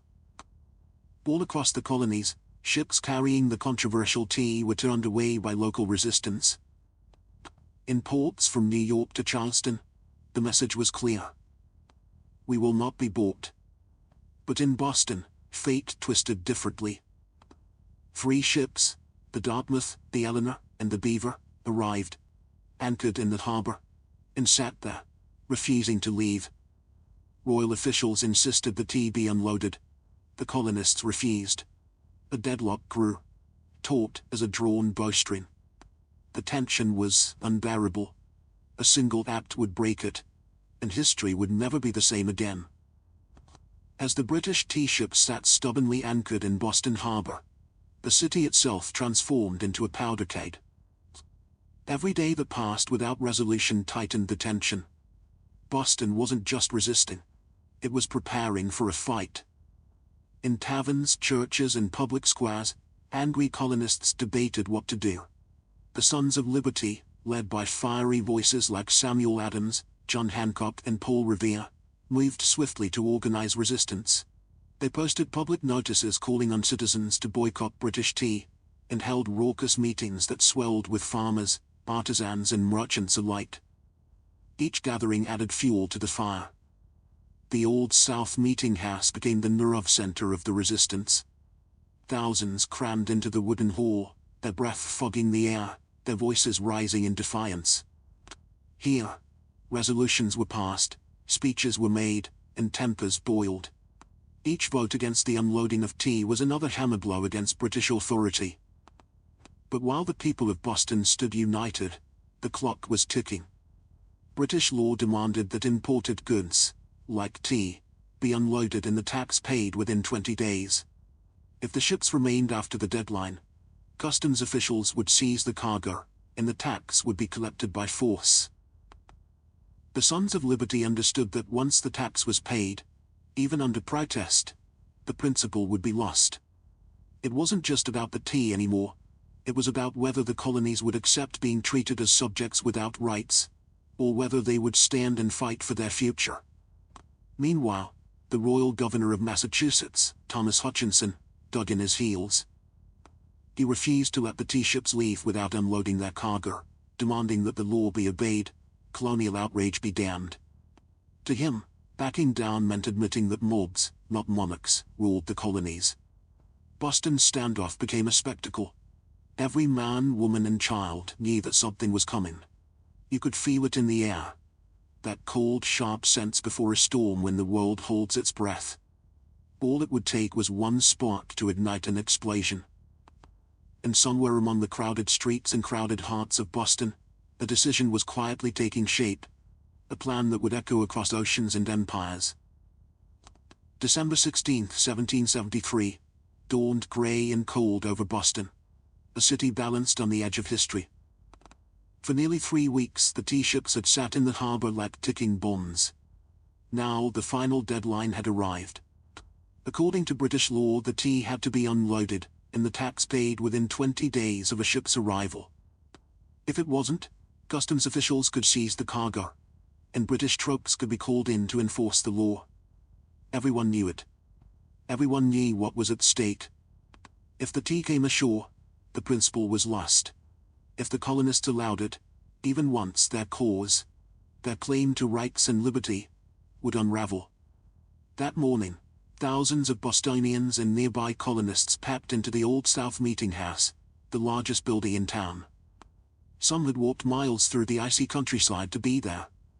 The meeting was so packed that men spilled out into the streets, straining to hear the fiery speeches echoing through the halls. Samuel Adams, the iron voice of rebellion, presided over the gathering. Speaker after speaker rose to denounce the Tea Act, to cry out against tyranny, to urge immediate action. But even among the defiants, uncertainty hung heavy. What could be done without sparking outright war? How could they stop the tea without opening the floodgates to brutal retaliation? As the afternoon wore on, riders galloped in with grim knees. Governor Thomas Hutchinson remained unmoved. The ships would not be allowed to leave without unloading. The tea would be seized, the tax collected, the king's law enforced. The crowd buzzed with fury. The walls of the meeting house seemed to shudder with the force of it. Yet Samuel Adams stood calmly, and spoke the words that signaled the end of debate. This meeting can do nothing more to save the country. A simple sentence. But everyone knew what it meant. There would be no more petitions, no more compromises. Action would be taken. Outside, a war whoop cut through the gathering gleam. The signal. Men disguised themselves quickly, smearing soot on their faces, donning blankets and feathers in crude imitation of Mohawk warriors. It wasn't about fooling anyone. It was about creating a symbol. A message no one could mistake. The deadline had passed. Boston would answer not with words, but with defiance. As twilight deepened over Boston on December 16, 1773, the quiet streets began to stir. Figures moved through the shadows. Ordinary men cloaked in rough blankets, their faces blackened with soot, some adorned with feathers. They weren't trying to fool anyone into believing they were real Mohawks. Their disguise was symbolic, an act of shedding their old identities, of taking a stand as something new, something fierce. By the dozens, they made their way to Griffin's Wharf, where the 3 tea ships, the Dartmouth, the Eleanor, and the Beaver, lay anchored. The harbour water churned cold and dark beneath them, thick with the sharp bite of winter air. There was no shouting, no drunken chaos. This was not a riot. It was a mission, carried out with calm, ruthless precision. Armed with hatchets and clubs, the disguised colonists swarmed the ships, overwhelming the few crew members still aboard. No harm came to the sailors. They were pushed aside, watched in silence, as the operation began. Men split open the wooden chests with practiced blows, the fragrant smell of fresh tea spilling into the cold night air. Others heaved the crates overboard, their heavy splashes echoing across the still waters of the harbour. Chest after chest, 342 in total, was broken and dumped, until the black water swirled with thousands of pounds of tea leaves. Spectators watched from the wharf, silent, awed. British guards stationed nearby made no move to intervene. Whether from confusion, sympathy, or fear of escalating violence remains unclear. Some accounts suggest that even among British loyalists there was an understanding. Something had shifted, and there would be no stopping it tonight. The discipline was extraordinary. No cargo was stolen. No one raided the ships for valuables. Only the tea, the hated symbol of British oppression, was targeted. In a town where hunger and hardship were daily realities, the men could have easily turned the protest into an excuse for looting. They did not. When it was over, the harbor resembled a great, swirling cauldron, filled with torn chests and soaking tea leaves. The smell of the sea mixed with the sharp tan of slashed tea, filling the night air with a strange, bittersweet scent. The work was done. Silently, the men disappeared into the night, vanishing into the alleys and back streets of Boston. They left behind no names, no leaders, no claims to fame, only the unmistakable mark of revolution. As the last broken crates bobbed in the dark water, Boston stood still, almost holding its breath. The Boston Tea Party wasn't a riot, a brawl, or a drunken spectacle.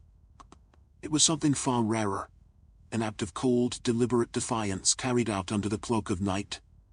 The harbor was transformed into a giant, swirling teapot. Thousands of pounds of East India Company tea floated in great mats in the water, staining it black. Some colonists, curious and rebellious, scooped handfuls of soaked leaves from the harbor, only to be chastised by the Sons of Liberty patrolling the docks. Nothing was to be salvaged. No one would profit from this night's work. This was principle, pure and simple. The town woke the next morning to the smell of salty tea hanging heavy in the air. News spread like wildfire. Word of mouth, letters, broadsheets. By midday, everyone from apprentices to merchants knew what had happened. And opinions split fast. Among patriots, there was pride. A fierce, swelling pride, that ordinary men had stood up to the mightiest empire in the world, and struck a blow for liberty. Among loyalists and moderates, there was horror. To them, the destruction of property was reckless, dangerous. Had the colonies crossed a line they couldn't walk back from? Governor Thomas Hutchinson raged in his mansion, furious not only at the destruction but at the message it sent. If the king's authority could be defied so brazenly in Boston, where else might rebellion spark? British officials were stunned. They had expected protests, boycotts, maybe another riot like those that had broken out over the Stamp Act. They hadn't expected organized, disciplined revolutionaries to calmly destroy tens of thousands of pounds of royal property, without so much as breaking a window. The ship's captains, the Dartmouth, the Eleanor, the Beaver, could only watch helplessly as their cargo disappeared beneath the waves. In the official ledgers, the night's loss would be tallied at over 10,000 British pounds, a fortune. But the real loss wasn't measured in pounds sterling or ruined tea. It was measured in trust, in loyalty, in the fragile illusion that Britain still ruled her colonies with consent. The night the tea sank, something deeper rose to the surface, a shared undeniable truth. The age of peaceful protest was ending. A reckoning was coming, and Boston was ready. When word of the Boston Tea Party crossed the Atlantic and reached London, the reaction was swift and furious. To British officials, it was not simply a protest, it was rebellion. An open, mocking challenge to royal authority that could not be ignored. King George III, upon hearing the news, was said to have grown cold with anger. Parliament, already frustrated by years of colonial disobedience, exploded in outrage. They demanded punishment, not just for the city of Boston, but as a warning to all the American colonies. The result was a series of laws so harsh they were quickly nicknamed the Intolerable Acts in America. The first blow came swiftly: the Boston Port Act. In one brutal stroke, Parliament ordered the closure of Boston's bustling harbor, the economic lifeline of the city, until the destroyed tea was paid for, and order restored. Ships could no longer enter or leave. Trade vanished.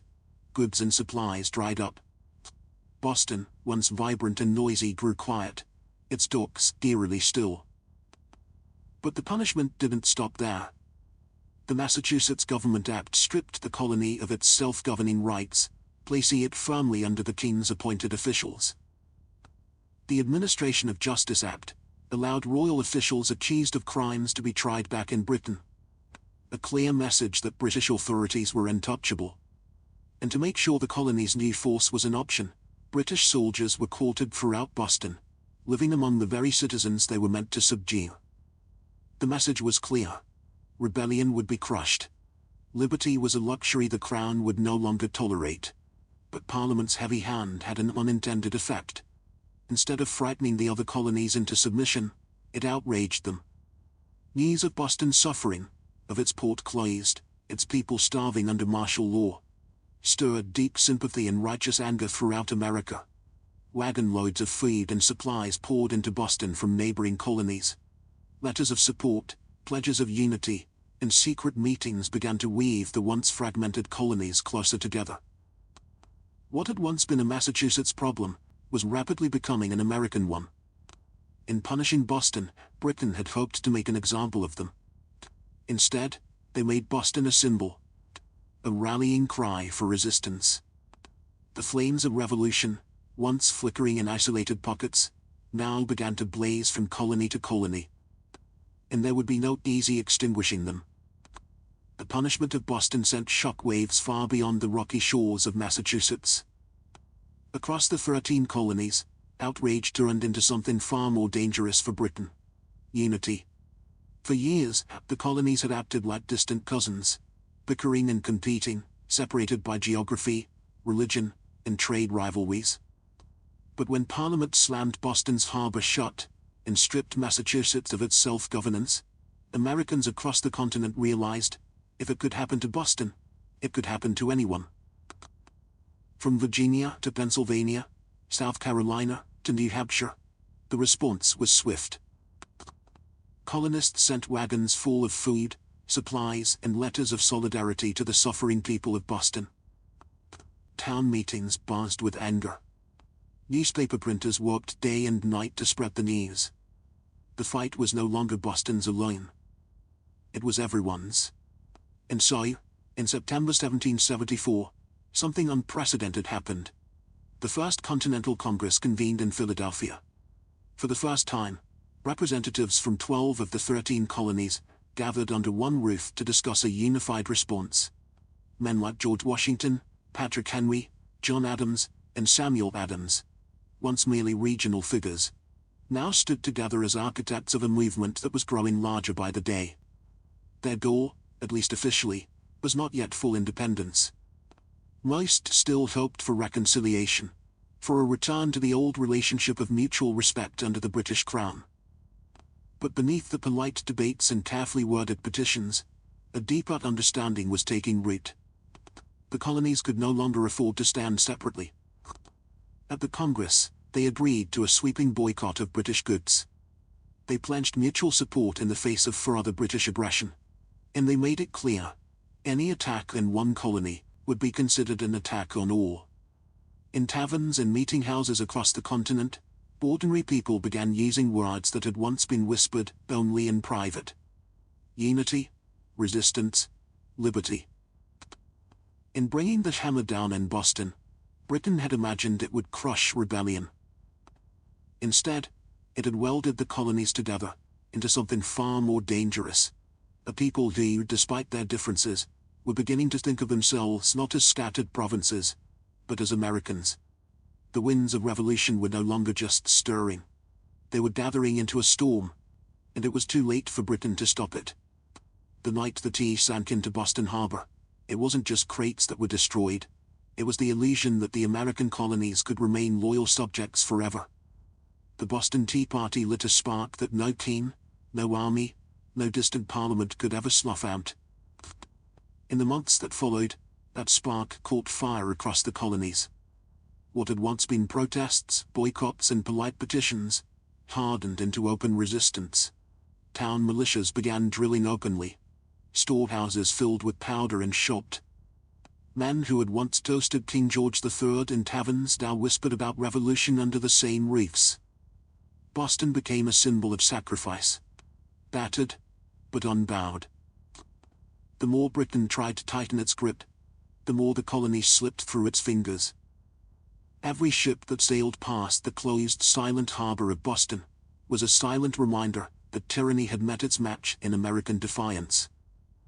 When Parliament passed the intolerable acts, They intended to make an example out of Boston, to scare the other colonies into submission. Instead, they had created a martyr city, a rallying cry. From Georgia to New Hampshire, colonists realized that their fates were tied together. Resistance was no longer about tea. It was about survival, identity, freedom. By the spring of 1775, the tension reached a boiling point outside Boston, in the villages of Lexington and Concord. British troops, sent to confiscate colonial weapons, instead found armed farmers, ordinary men ready to defend their rights with musket fire. The first shots of the American Revolution rang out, a direct line traced back to the moment when men chose principle over profit, and dumped a fortune's worth of tea into the harbor. The Boston Tea Party showed the world that revolution doesn't always announce itself with trumpets and banners. Sometimes it starts quietly, with a small group of determined people, standing in the cold, choosing defiance over fear.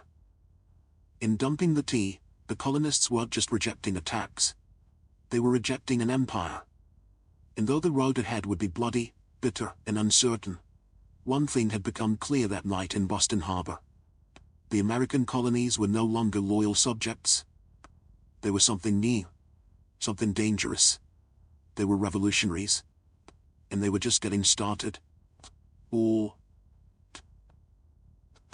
before the towering pyramids of Giza, before Mesopotamian cities buzzed with life, before Stonehenge stood against the sky, there was Caral.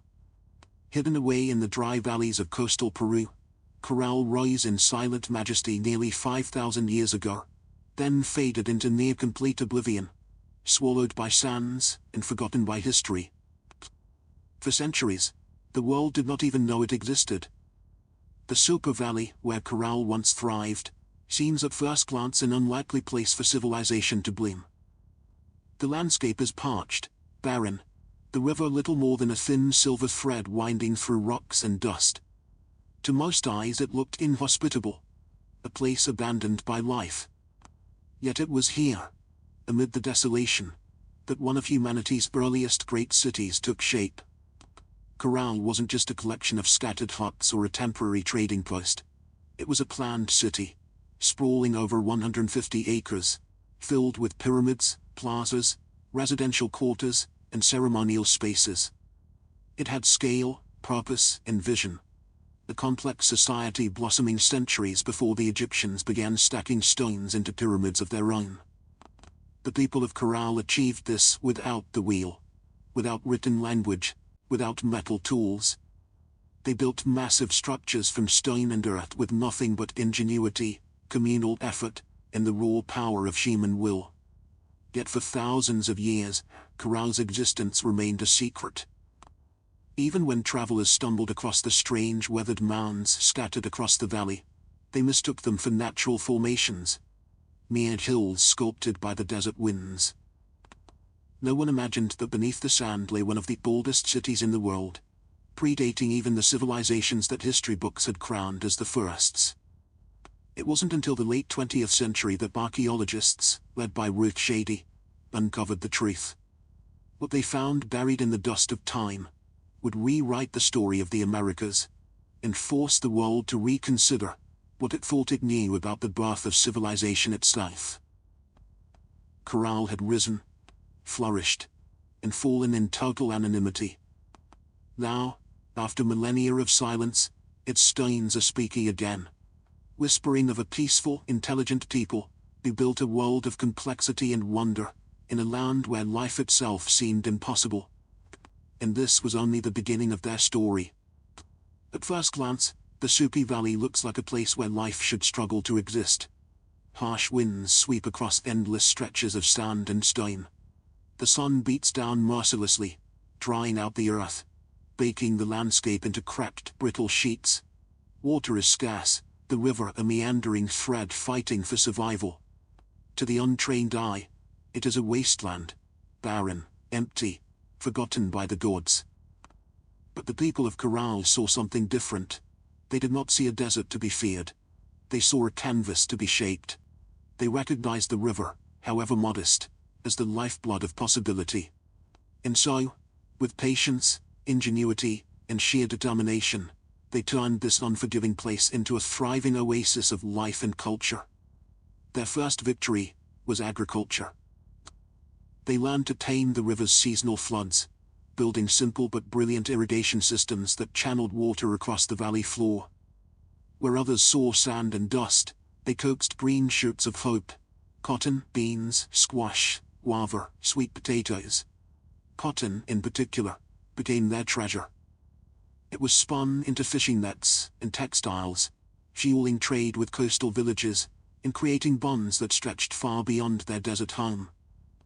But growing crops was only part of their mastery. The people of Caral understood that survival in the desert required balance. They worked with nature, not against it. They built their homes and plazas from stone and earth, designed to withstand both scorching heat and the rare, punishing rains that occasionally swept through the valley. They studied the stars and seasons, planning their harvests with the precision of master astronomers. Trade became the veins and arteries of Caral's economy.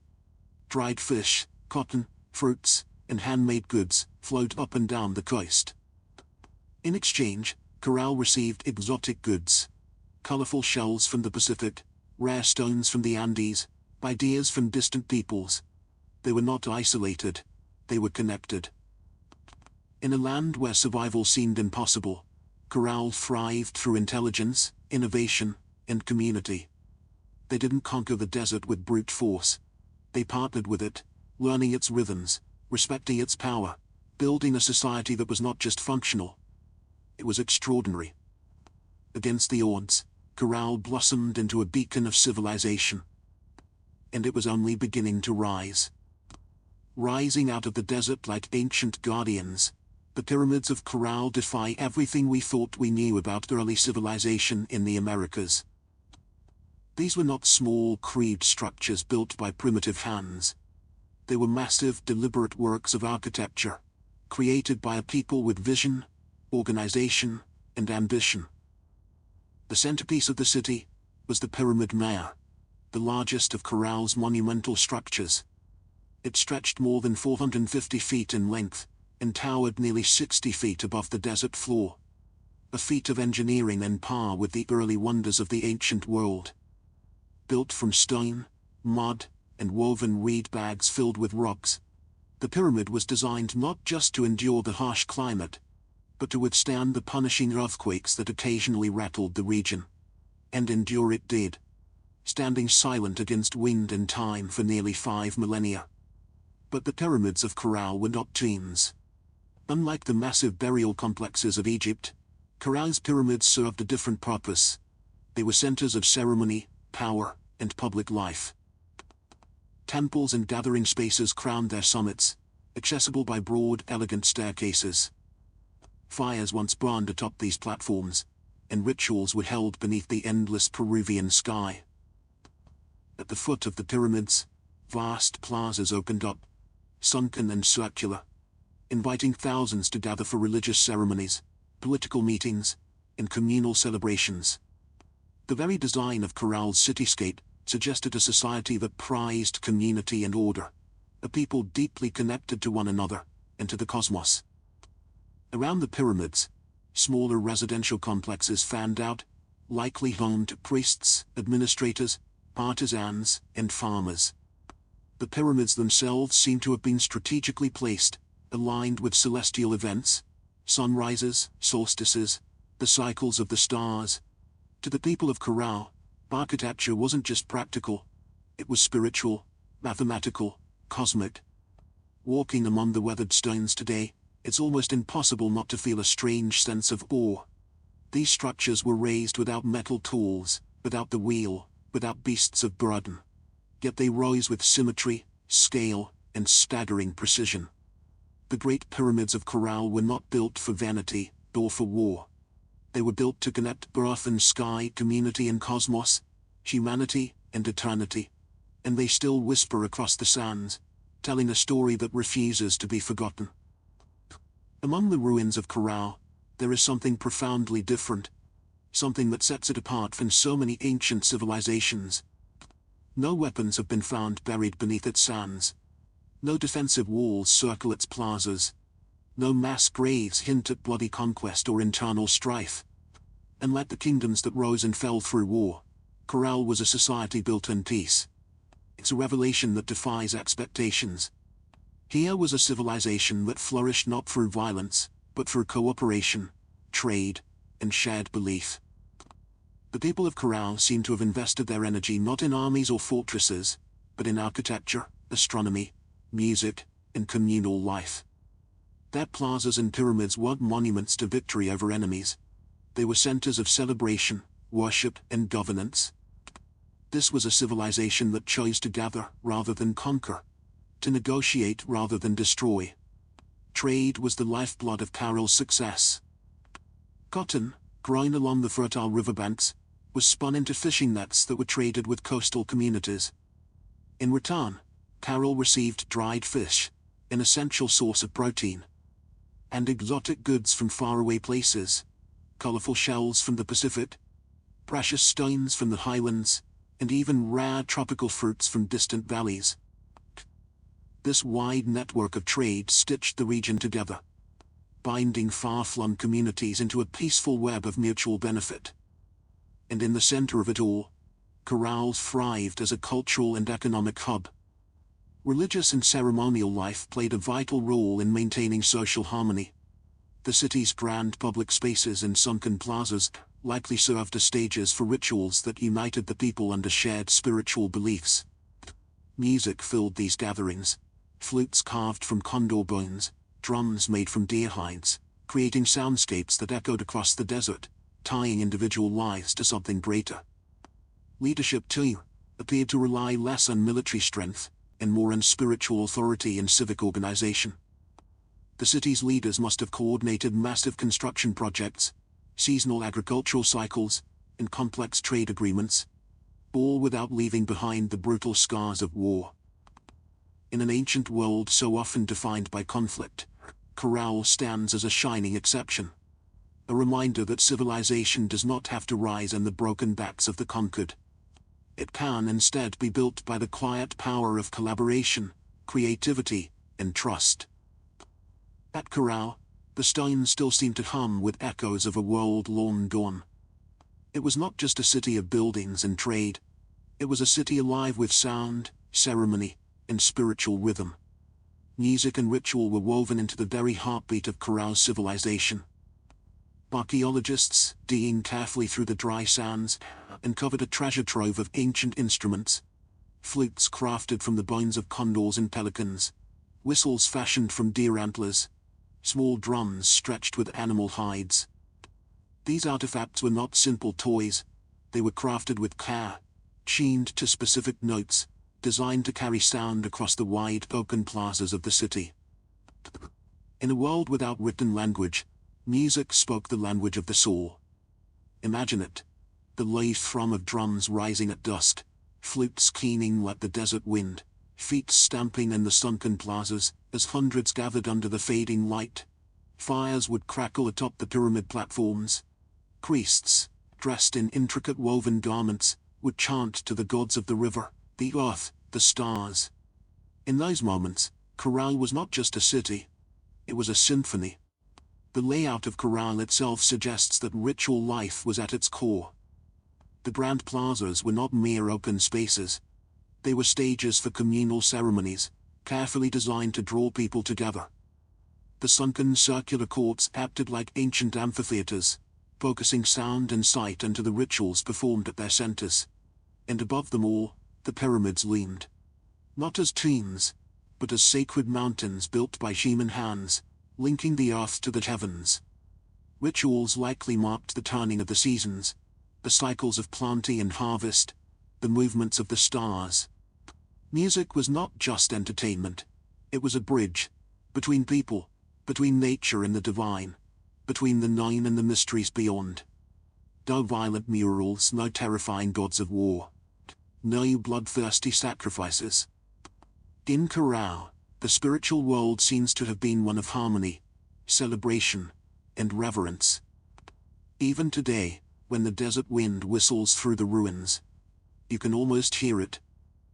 The faint strains of ancient music, the forgotten sons of a people who found beauty, meaning, and connection in the heart of the harsh, endless sands. Caral wasn't just a place of music, trade and ritual. It was a marvel of engineering, a testament to human ingenuity, in one of the harshest landscapes on Earth. Without metal tools, without the wheel, without draft animals, the people of Caral shaped a city of stone and earth that has endured nearly 5,000 years. Their achievements were astonishing. Massive pyramids rise from the desert floor, constructed not with small, fragile bricks, but with enormous stones carried across the dry valley. Workers transported rocks using reed bags, ingenious baskets strong enough to bear heavy loads, woven from the very plants that grew along the riverbanks. Layer upon layer, they built with care, stacking stone and filling the interiors with rubble, to create structures that could withstand not only time, but nature's fury. And they understood nature well. Caral lies in a region prone to violent earthquakes, yet their pyramids and plazas survived largely intact. How? By mastering earthquake-resistant architecture. Builders used flexible construction techniques, layered fills, wide foundations, and rounded corners, that allowed their monuments to absorb and dissipate seismic energy. It was engineering born not from textbooks, but from an intimate knowledge of the earth itself. Water management was another silent triumph.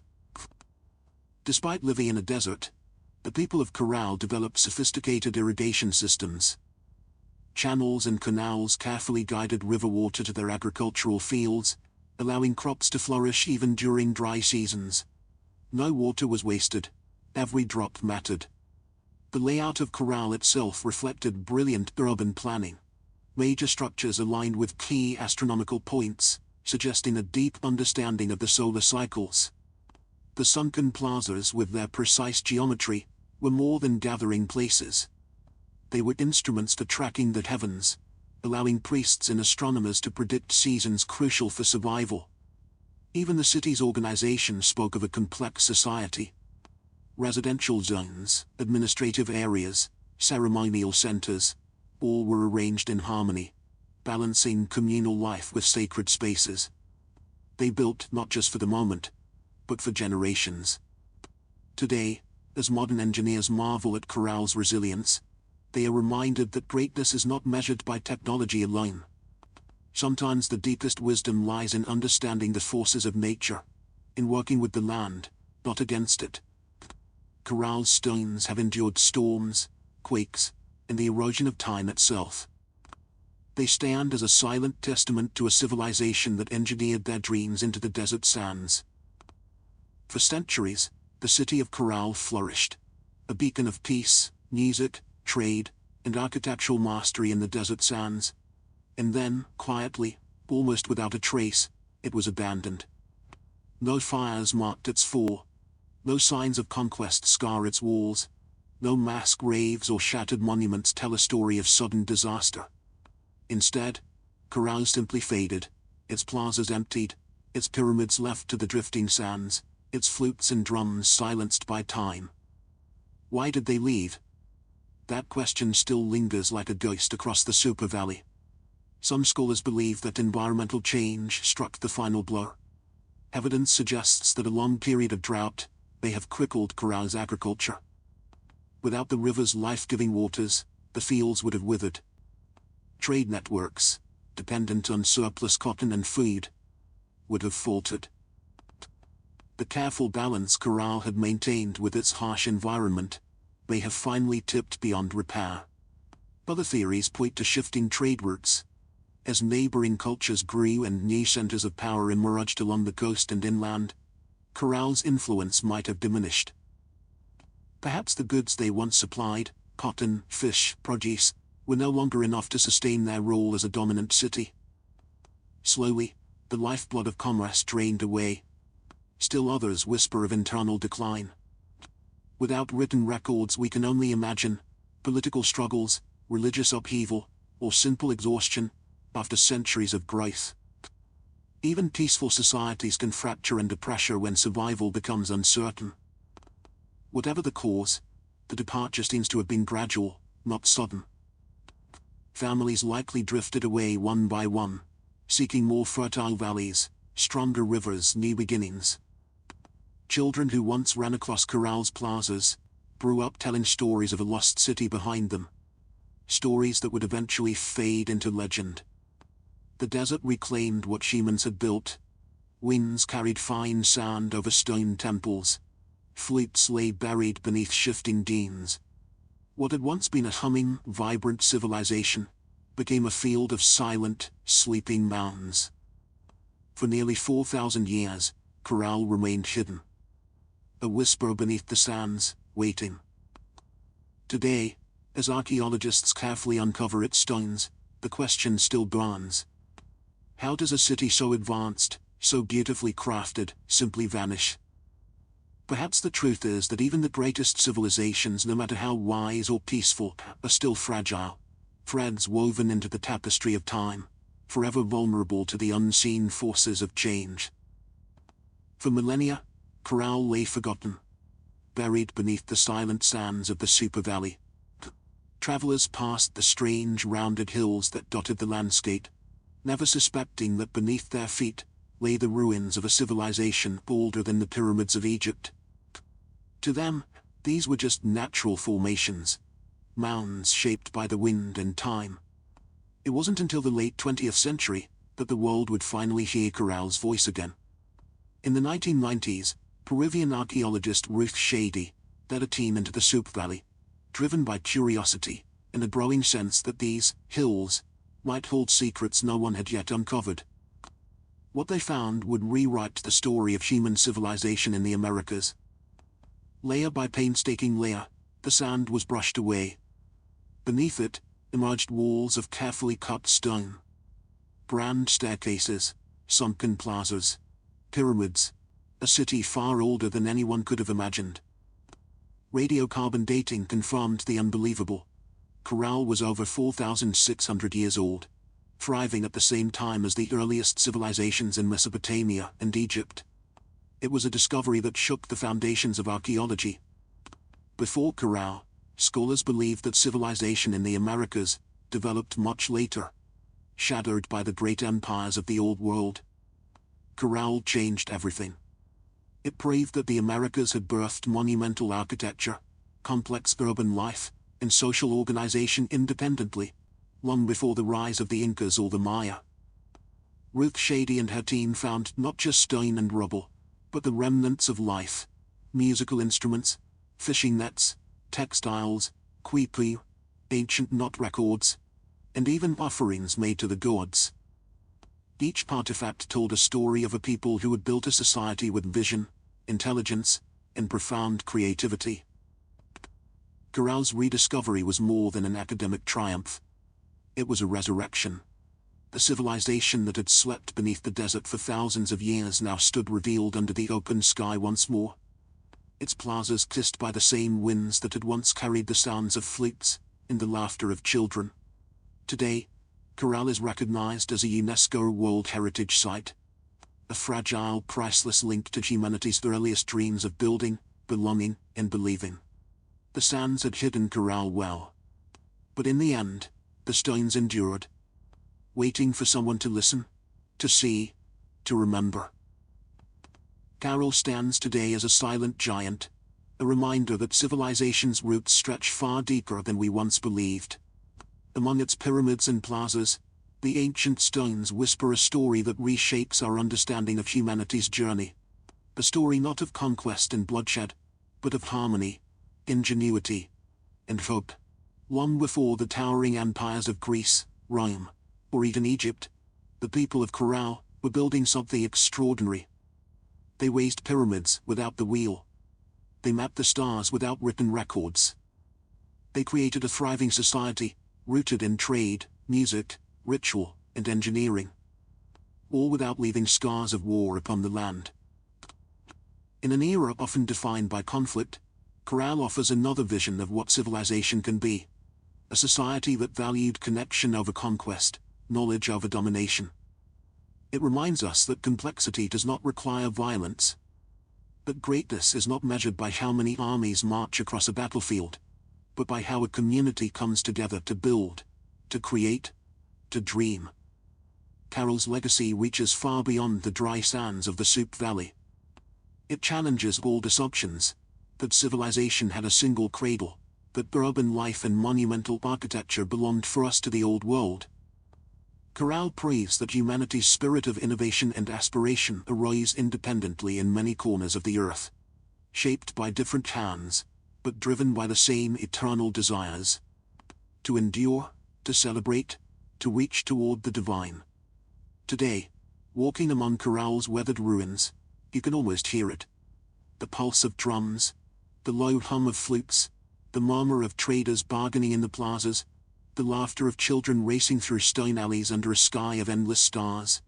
Their lives, their dreams, their stories are still with us, etched into the bones of the earth. Caral teaches us that even when civilizations fall, their spirit can endure, sleeping under sands, waiting to be remembered, waiting to inspire again. In the great timeline of human history, Caral shines not just as a relic of the past, but as a beacon for the future. A reminder that, even in the harshest deserts, even under the heaviest sands, the seeds of wonder, wisdom, and peace can take root, and build a world that reaches for the stars.